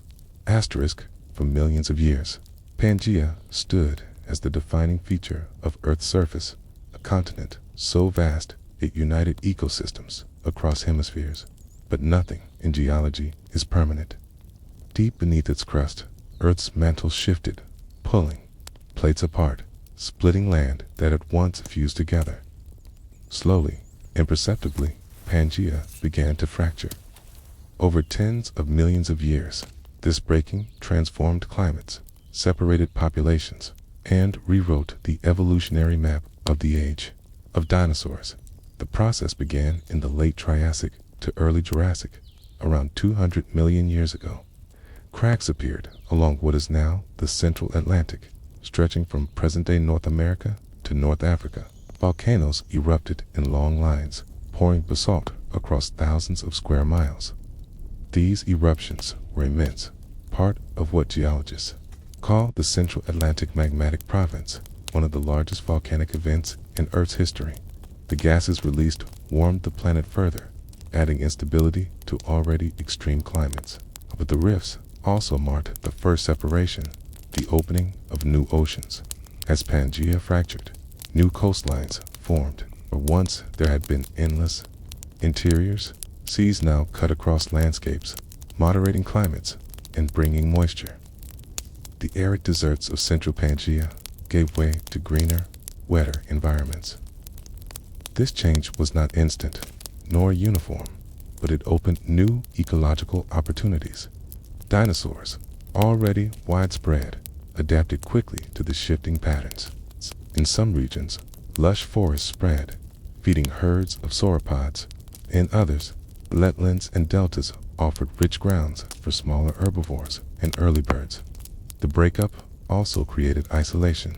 Where once animals could travel freely across continents, oceans now divided them. Populations separated by water began to evolve independently, giving rise to distinct lineages. Cata in South America and Africa, sauropods like Argentinosaurus and Paralidotin grew to colossal sizes, while in North America, the Morrison Formation preserved a different caste: Diplodocus, Brachiosaurus, Apatosaurus. The splitting of land meant dinosaurs no longer shared one uniform stage, but many local theaters of evolution. Predators, too, diversified in isolation. In the northern continents, the Jurassic saw the rise of Allosaurus and its relatives. apex hunters with serrated teeth built for slicing flesh. In the south, different lineages thrived, such as the Abelisaurs, later fierce hunters of the Cretaceous. This separation explains why dinosaur species in one region often differ entirely from those in another. Even when their roles were similar, evolution repeated patterns, but with local variations. Climate itself transformed as oceans spread. The interior deserts of Pangaea shrank. Monsoons became less extreme, moderated by new coastlines and ocean currents. Regions that had once endured endless droughts now supported stable forests. Yet instability did not vanish. Volcanic eruptions continued, altering atmospheres, triggering pulses of warming and cooling. Fossil evidence shows repeated shifts in vegetation, from fern-dominated plains to conifer forests, reflecting the rhythms of these changes. For dinosaurs, the breakup of Pangaea was both challenge and opportunity. The loss of connected ranges reduced their ability to spread, but it also created new niches. Isolation fostered specialization. In South America, Titanosaur sauropods pushed gigantism further than ever before. In Asia, feathered theropods diversified, some on the path to true flight. In North America, horned dinosaurs and duck-billed hadrosaurs flourished. The diversity of the Cretaceous was born in the fragmentation of the Jurassic. The oceans, too, transformed. New seaways opened. Marine reptiles spread into them. Ichthyosaurs and plesiosaurs colonized fresh habitats, while ammonites and fish diversified in response. The separation of seas mirrored the separation of land, creating unique assemblages in different parts of the world. Life was no longer global in uniformity, but regional in richness. One of the most striking consequences of Pangaea's breakup was the rise of regional climates. The poles cooled. Forests there adapted to long winters of darkness. Equatorial regions remained warm, supporting dense vegetation. Mid latitudes saw seasonal variation, fostering migrations. Dinosaurs adapted in parallel. Polar species developed resilience to low light. Equatorial ones thrived in abundance. Temperate ones followed cycles of growth and scarcity. The one-world climate of Pangaea had splintered into many, each shaping evolution differently. This fracturing also influenced extinction and survival. When ecosystems were global, collapse could spread everywhere. But as continents separated, extinctions became more localized. Species might vanish in one region, but persist in another. This buffering effect helped dinosaurs endure fluctuations, ensuring their dominance for millions more years. Still, the breakup carried risks. The volcanic outpourings that marked Pangaea's splitting released staggering amounts of greenhouse gases. Evidence suggests sharp rises in temperature, ocean acidification, and extinctions among marine life. Dinosaurs survived, but other groups faltered. Many amphibians declined, replaced by reptiles better suited to drier and hotter conditions. The Triassic-Jurassic extinction, which coincided with the first great pulses of rifting, cleared the stage of many competitors. Dinosaurs expanded in the vacuum left behind. To picture this world. Imagine standing on a Jurassic coastline where once there had been desert. The air smells of salt and volcanic ash. To the west, herds of sauropods move along river valleys, their necks rising above conifers. To the east, the sea stretches, dotted with plesiosaurs surfacing for air. In the distance, volcanic columns rise, their smoke veiling the horizon. The land is no longer whole. It is fragmenting, reshaping, becoming the continents we know today. For paleontologists, the evidence of Pangaea's breakup is written in both rock and bone. The salt flows in Morocco, Nova Scotia, and Brazil all date to the same volcanic events. Fossils of dinosaurs appear in similar strata across continents, then diverge as separation widens. The patterns are global, yet also regional, showing how one Earth became many. And what does this tell us about the age of dinosaurs? That their story was not only about survival after catastrophe, nor only about size or adaptation. It was also about geography, the slow tearing of continents, the shifting of seas, the creation of barriers that shaped every lineage. Without the breakup of Pangea, dinosaurs might never have achieved such diversity. They might have remained widespread, but uniform, less varied, less resilient. Fragmentation, paradoxically, gave them strength by the Cretaceous. The map of the world was unrecognizable compared to the Triassic. North America and Eurasia split from Gondwana. Africa drifted from South America. India began its long journey northward. Oceans widened, climates, and yet the memory of Pangea lingered. Fossils shared across continents remind us that once these lands were one. The same animals walked in Africa and South America, in Antarctica and India. The unity of Earth left its imprint, even after the land tore apart. It is worth pausing on this thought. The rise and fall of Pangea is not merely geology, it's not merely tectonics. It is the quiet force that shaped life itself, determining who thrived, who vanished, who spread, and who specialized. The dinosaurs were both children of its unity and heirs of its breakup. The story cannot be told without it. And so, we end with a reflection. If continents shape evolution, what stories will Earth's future continents write? Pangea is gone, but plate tectonics continues. Someday, millions of years from now, a new supercontinent may form. Will it create its own rulers, its own giants, its own fleeting empires of life? Asterisk, when we picture the age of dinosaurs, it is easy to imagine a world ruled only by giants, sauropods stretching across plains, tyrannosaurs hunting in forests, marine reptiles filling oceans, and pterosaurs riding winds above them.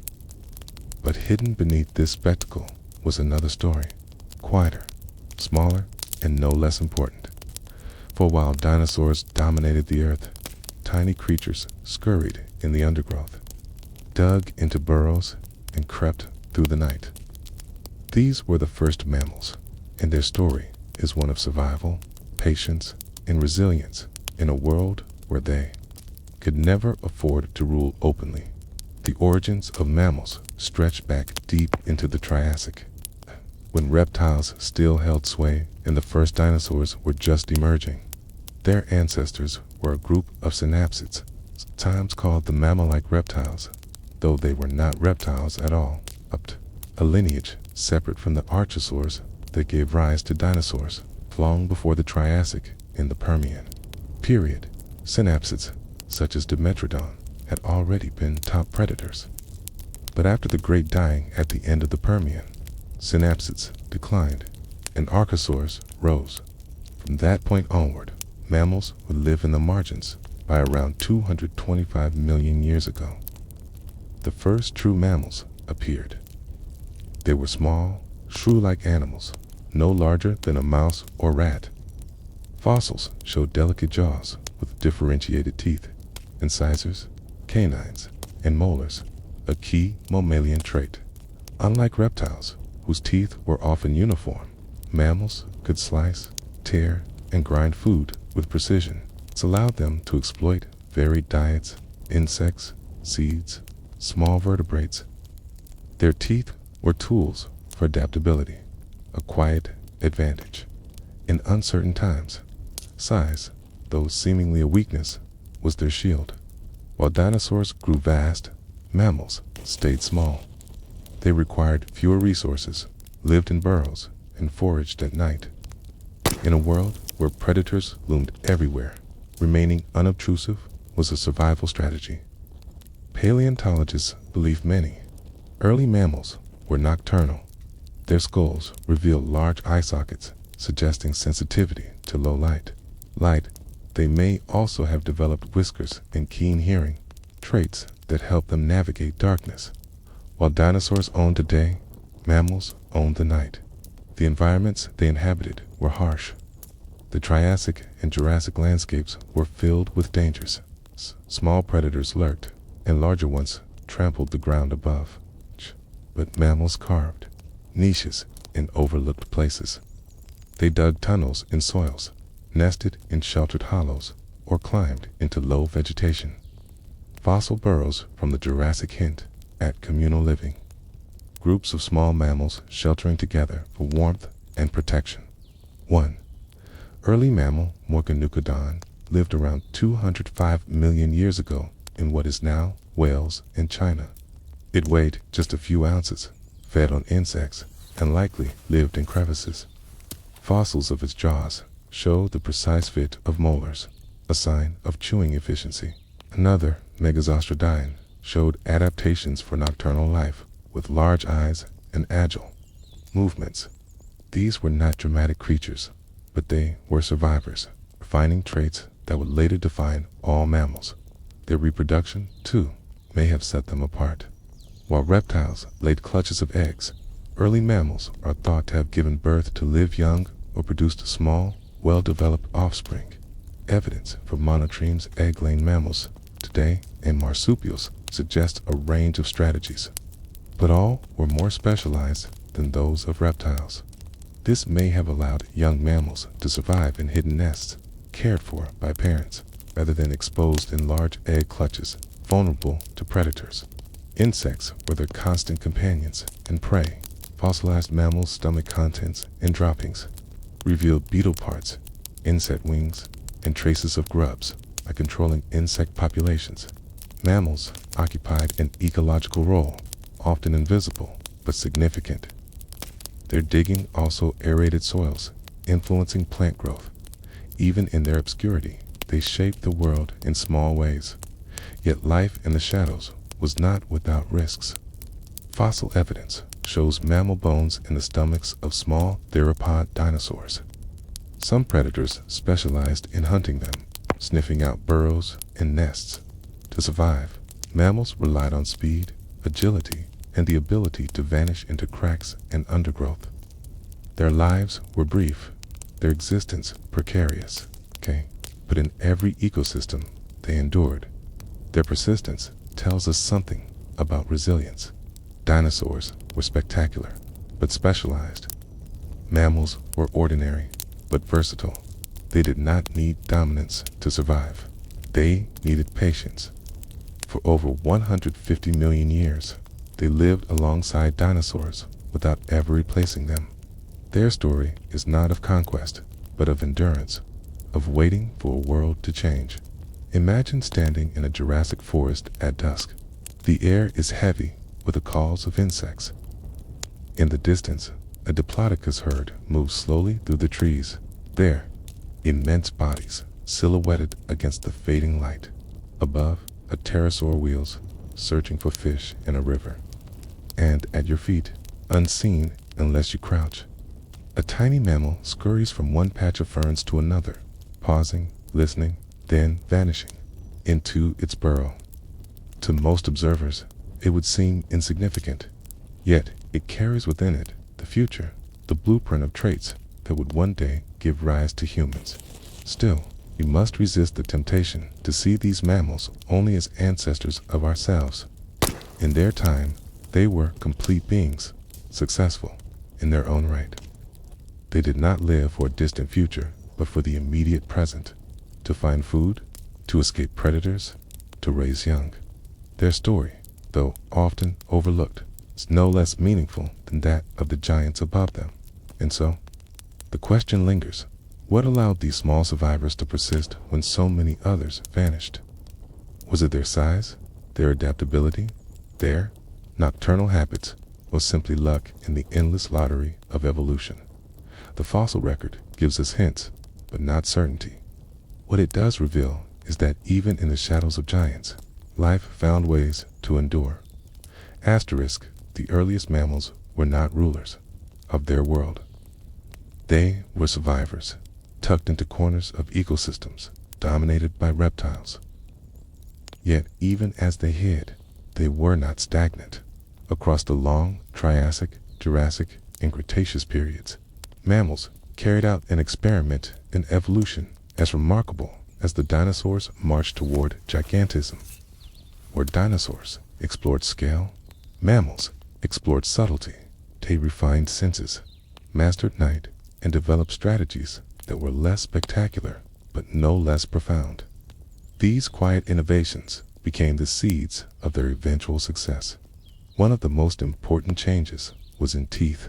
Like reptiles, which often replaced teeth continuously, mammals evolved teeth that were differentiated and precisely occluding.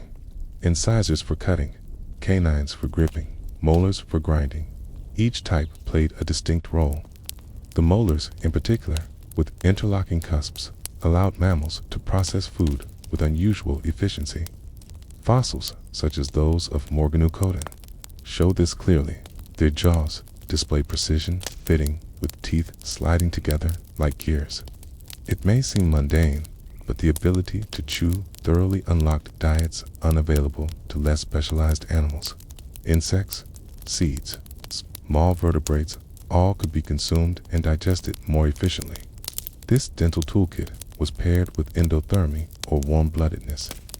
Though debates remain about exactly when it arose, evidence suggests early mammals maintained higher, more stable body temperatures than reptiles. This allowed them to remain active at night when dinosaurs rested. Endothermy was costly in terms of energy, demanding constant food intake, but it granted independence from ambient temperatures.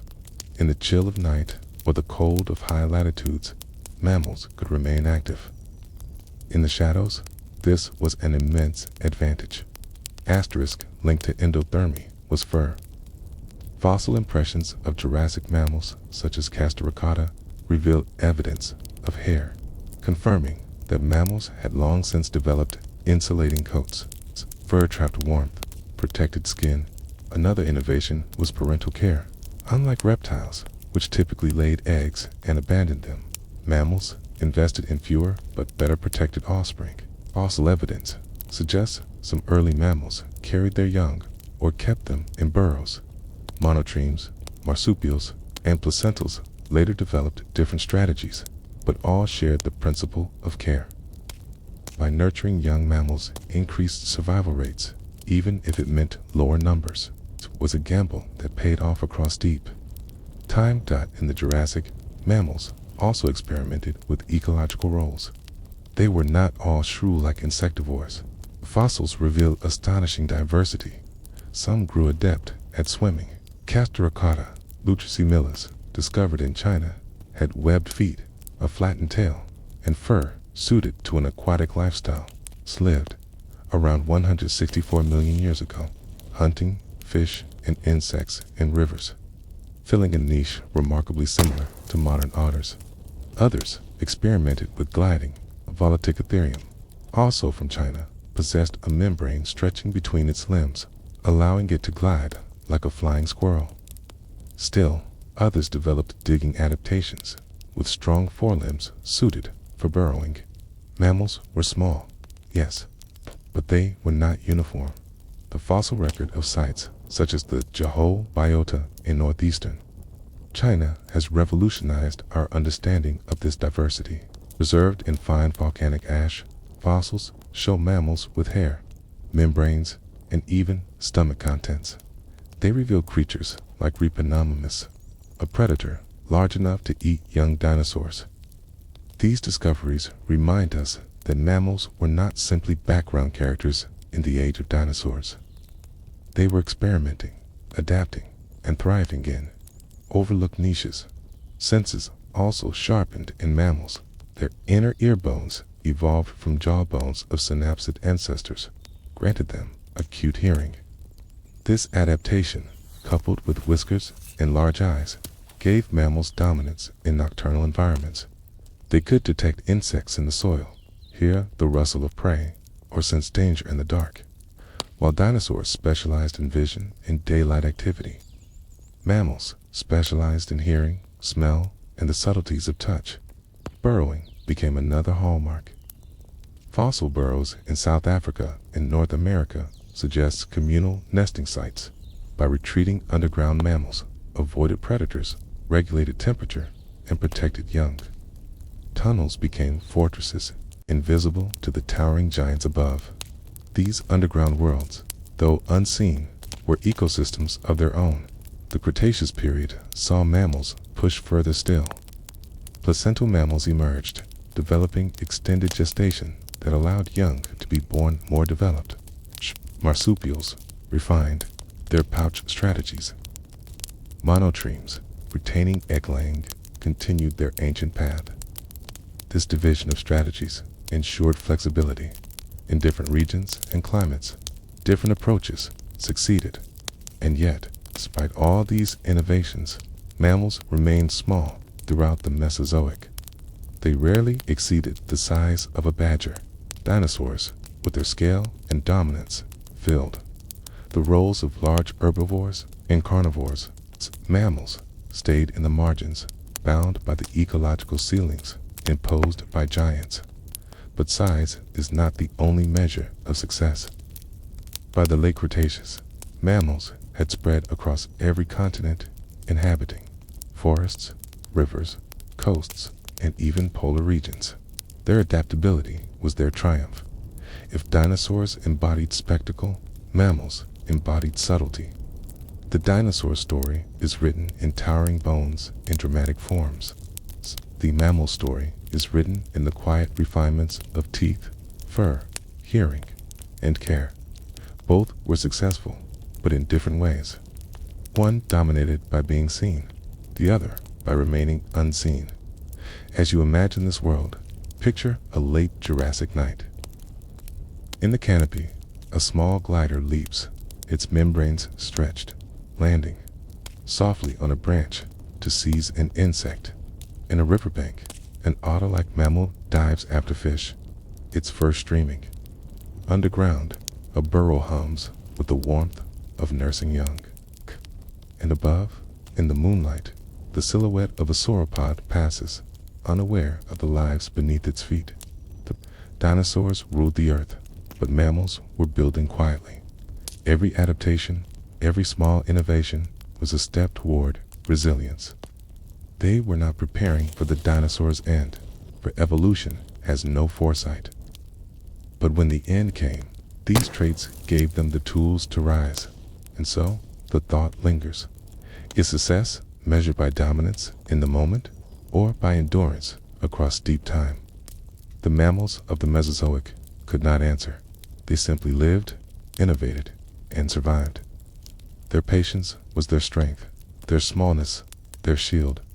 Asterisk, for more than 150 million years, mammals lived in the shadow of giants. They were never rulers of their ecosystems, never the spectacle that sauropods, tyrannosaurs, or pterosaurs were. Yet, through those millions of years, they endured. They innovated quietly, adapted constantly, and waited, not knowingly, but by simply persisting for the world to change. By the late Cretaceous, around 100 million years ago, mammals were more diverse than ever before. Fossils from this time reveal astonishing variety. Some were insectivores, continuing the ancient traditions of Morgenkoden and its kin. Others specialized in seeds and plants, chewing with ever more complex molars. Some became semi-aquatic, adapted to rivers and lakes. Others grew into small predators, like Rhipinomymus, which reached the size of a badger and was capable of eating young dinosaurs. Mammals were still small compared to dinosaurs, but they had spread into nearly every ecological niche not blocked by giants. The geography of Earth was also different. By the Cretaceous, Pangaea was long gone, replaced by drifting continents, more familiar to us today. Mammals had adapted to these separated lands, diversifying in isolation. In Asia, small marsupials thrived as primitive placentals expanded. In Australia and Antarctica, early monotremes lingered. They were everywhere, yet never dominant. Their success was hidden beneath the noise of dinosaur supremacy. Life under dinosaurs was not easy.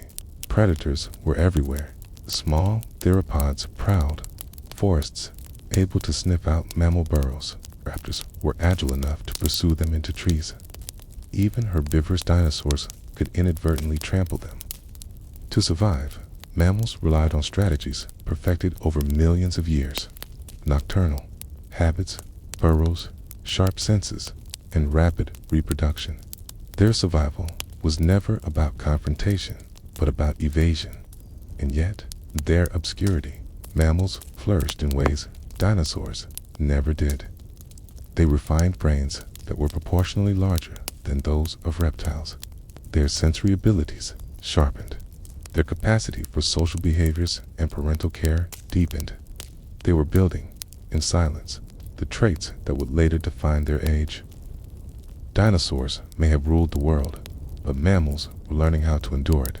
The fossil record offers glimpses into these final days.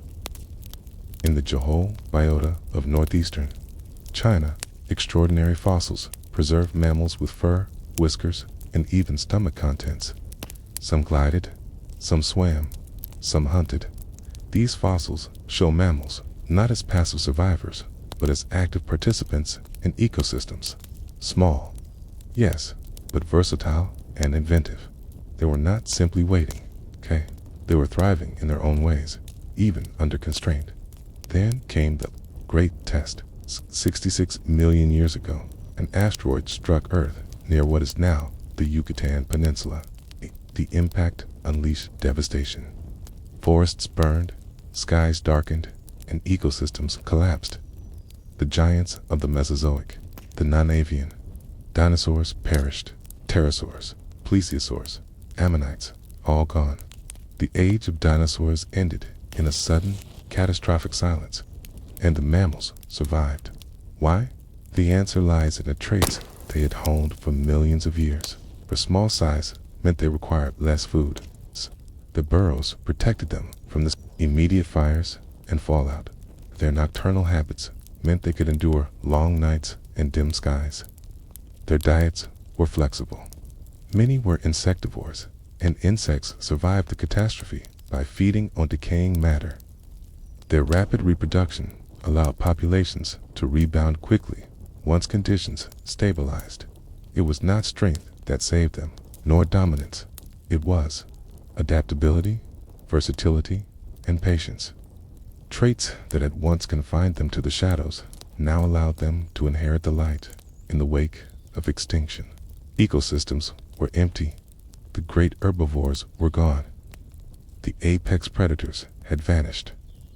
For the first time in 150 million years, the ceilings above mammals had lifted.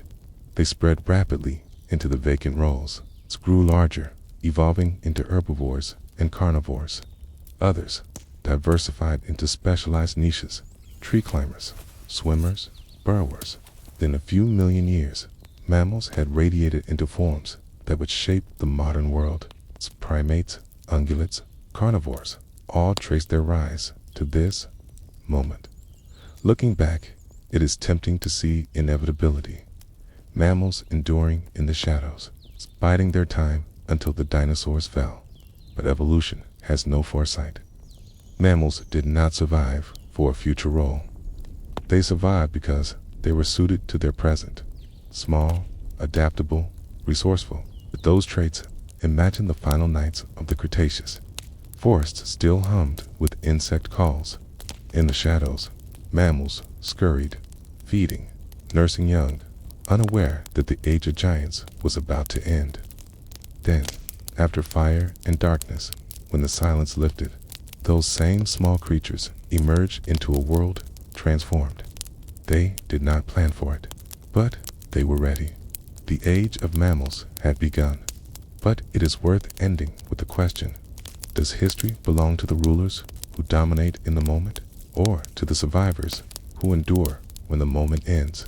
The dinosaurs left bones and legends, but the mammals carried forward life, shaping the world we know. Perhaps the quietest lives write the longest legacies. Asterisk for much of history. People thought of dinosaurs as giant lizards, scaly, lumbering, alien to the living world. Yet the truth is far stranger and more intimate. Dinosaurs did not vanish entirely when the asteroid struck at the end of the Cretaceous.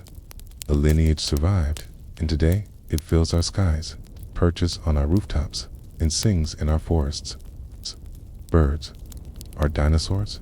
Not distant cousins, but direct descendants, carrying with them a legacy that began in shadows more than 150 million years ago.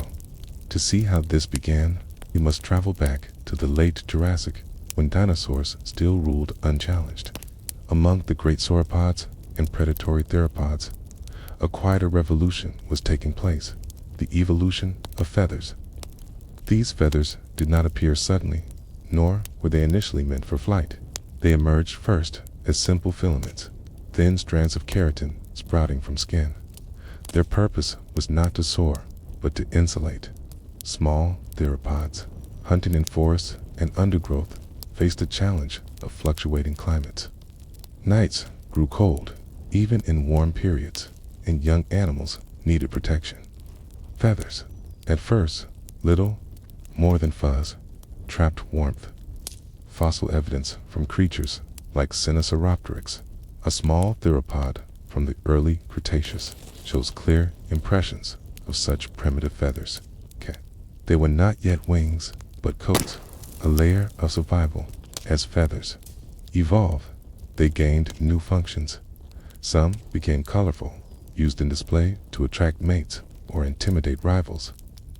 Pigment traces preserved in fossils reveal patterns, russet browns, blacks, perhaps even iridescence. Long before birds, dinosaurs were experimenting with plumage as a language of survival and communication. Among the first to push feathers beyond insulation were the Maniraptoran theropods. These included small, agile predators like Velociraptor and Microraptor. Fossils revealed complex, branching feathers. Microraptor, in particular, is a window into this transition. It had long feathers, not only on its arms, but on its legs as well, forming a four-winged body. Though it could not fly in the way birds do, it likely glided between trees, an experiment in aerial movement. And then, around 150 million years ago, in what is now Germany, the world saw its first true bird, Archaeopteryx, preserved in the limestone of Solnhofen. This creature bore the unmistakable hallmarks of transition. It had teeth, claws on its wings, and a long, bony tail, features of its dinosaur ancestors. But it also had fully formed feathers, asymmetrical and aerodynamic, suited for gliding or short bursts of flight. Archaeopteryx was not a master of the skies, but it was proof that flight had begun. The landscape in which these early, feathered Cainosaurs lived shaped their evolution.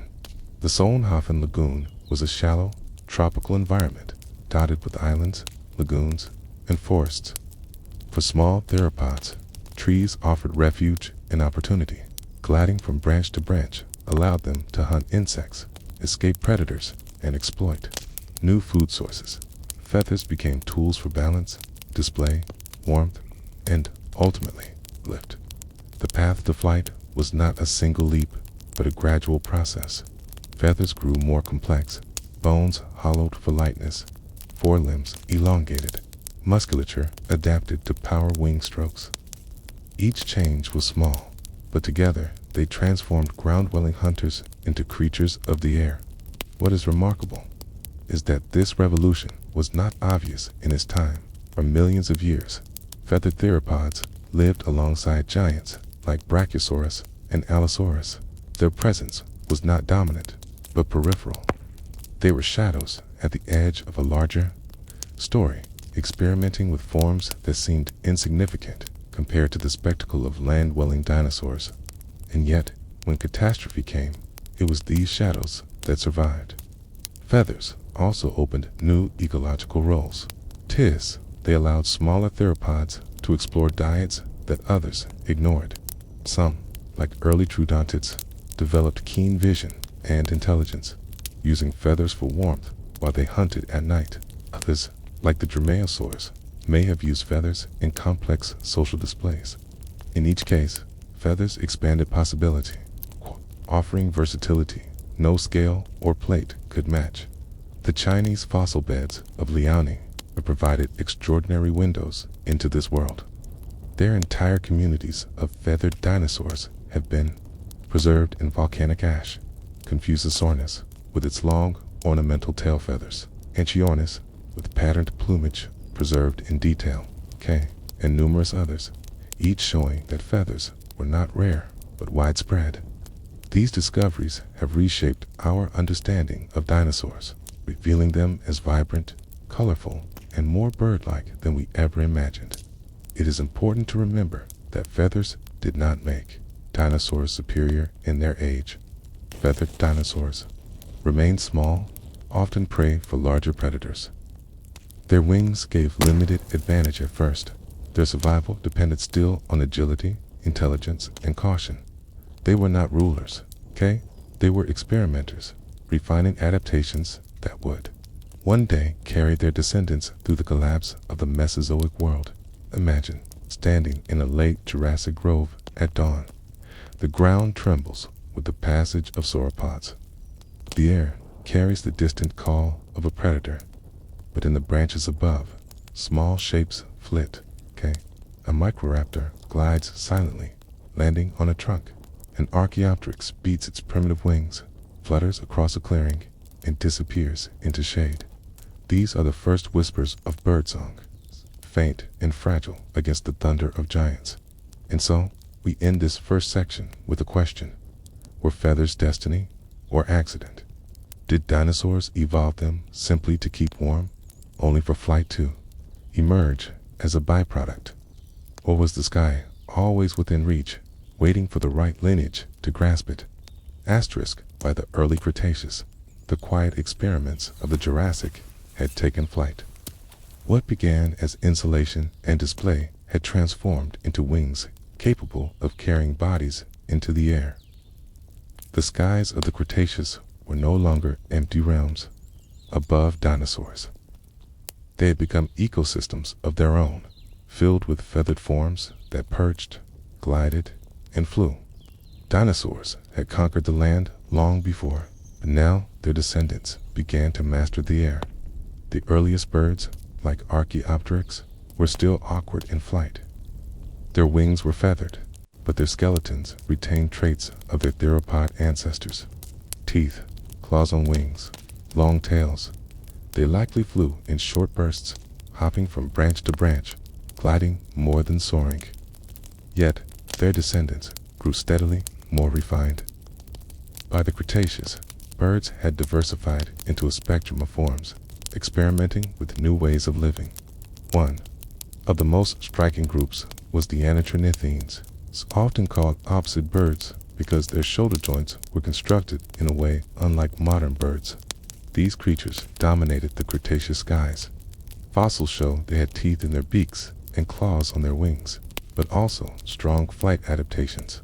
Some were small, feeding on insects. Others grew larger, hunting fish or scavenging. They perched in trees, nested in colonies, and spread across continents for tens of millions of years. They were the most common birds on Earth.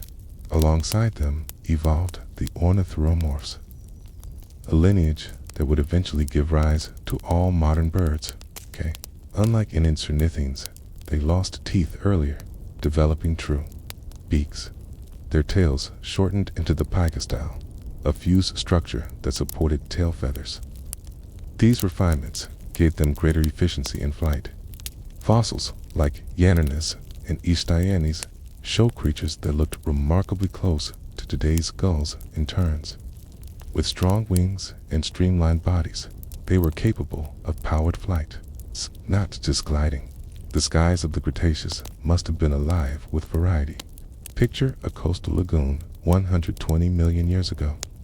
Pterosaurs soar high above, their leathery wings casting shadows on the water. But closer to the ground, flocks of Anatrornithines perch on branches, their feathers catching the light. Some swoop low over the water, snapping at insects.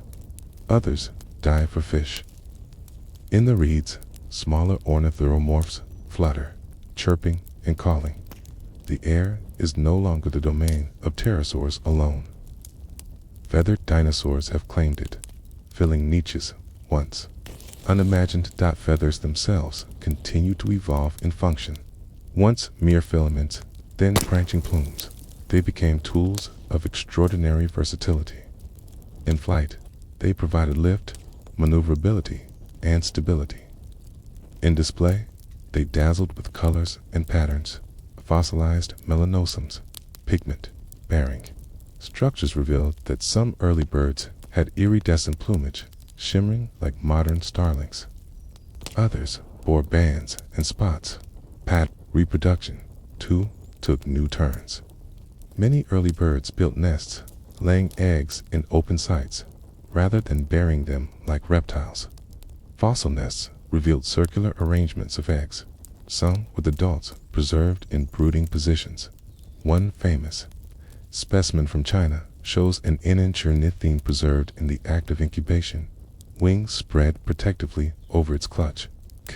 These behaviors echo through to modern birds, reminders that parental care was not a late innovation, but a core part of their lineage. Their survival strategies extended beyond flight. Some early birds retained claws on their wings, allowing them to climb trees. Fossils of Archaeorhynchus show crops specialized stomach chambers for storing food, a hallmark of modern birds. Others evolved toothless beaks suited to specialized diets, seeds, fish, or even hard-shelled invertebrates. In every way, birds were diversifying, exploring the opportunities that came with size, agility, and the ability to move freely between ground, tree, and sky. But this mastery did not come without competition. Pterosaurs, which had ruled the air since the Triassic, still soared above. The largest pterosaurs, with wingspans over 30 feet, dominated high skies and coastal cliffs. Birds, smaller and lighter, often occupied different spaces: forests, lowlands, wetlands. The skies of the Cretaceous were thus divided, with birds excelling in agility and pterosaurs in scale. For millions of years, they coexisted, each holding its domain. Predation remained a constant threat. Raptors and small theropods still hunted on the ground. Fossil evidence even shows that Velociraptor once grappled with the Protocytops while likely attempting to raid a nest. Birds, nesting in exposed areas, were vulnerable. Their defenses were vigilance, numbers, and flight. Colonies may have offered protection, just as seabird colonies do today. Still, survival was never guaranteed. Every chick that fledged was a triumph of persistence against the odds. The Cretaceous fossil beds of Leaelly, China, provide extraordinary windows into this world. Entire flocks of Enantiorhynchus are preserved in volcanic ash, their feathers imprinted in delicate detail. Some show long ornamental plumes extending from tails, suggesting that display and courtship played roles in their lives. Others preserve traces of crops filled with seeds or fish bones, direct glimpses into their diets. These fossils reveal birds not as vague ancestors, but as vibrant, varied creatures, each adapted to a niche in complex ecosystems. As the Cretaceous progressed, true birds, the ornithuromorphs, gained the upper hand. Their beaks, light skeletons, and efficient flight made them versatile. They spread widely, competing even with small pterosaurs. By the end of the Cretaceous, many looked remarkably like modern species: seabirds diving for fish, seed eaters scratching at the ground, insect catchers darting through forests. The age of flight was well underway, not just as an experiment, but as a permanent part of life. And yet, like all lineages, their dominance was tested. The asteroid impact 66 million years ago that ended the reign of the dinosaurs also struck. The skies, the Enantiorhynchus, despite their success, perished entirely. Their reliance on trees, open nesting, and forest habitats may have doomed them when fires and darkness swept the earth. Only a handful of ornithuromorph lineages survived. Their resilience rooted in flexibility. Some lived near water, feeding on seeds or aquatic plants that remained after catastrophe. These few survivors would give rise to every bird alive today. The story of early birds is not one of uninterrupted triumph, but of narrow escapes and shifting balances. They were never safe, never inevitable. They thrived because they adapted, diversified, and persisted. When giants fell, their wings carried them through dot picture. Then, a Cretaceous morning, a river winds through a forest, mist rising above its banks. Pterosaurs wheel high above. In the branches, small feathered dinosaurs flit, calling softly. Some dive into the water for fish, others scatter seeds as they feed. They are not yet the birds we know, but they are close, shadows of a future that will outlast empires. And so, the question lingers, is the legacy of dinosaurs better measured in bones of giants, or in the wings that still beat above us today? Asterisk, the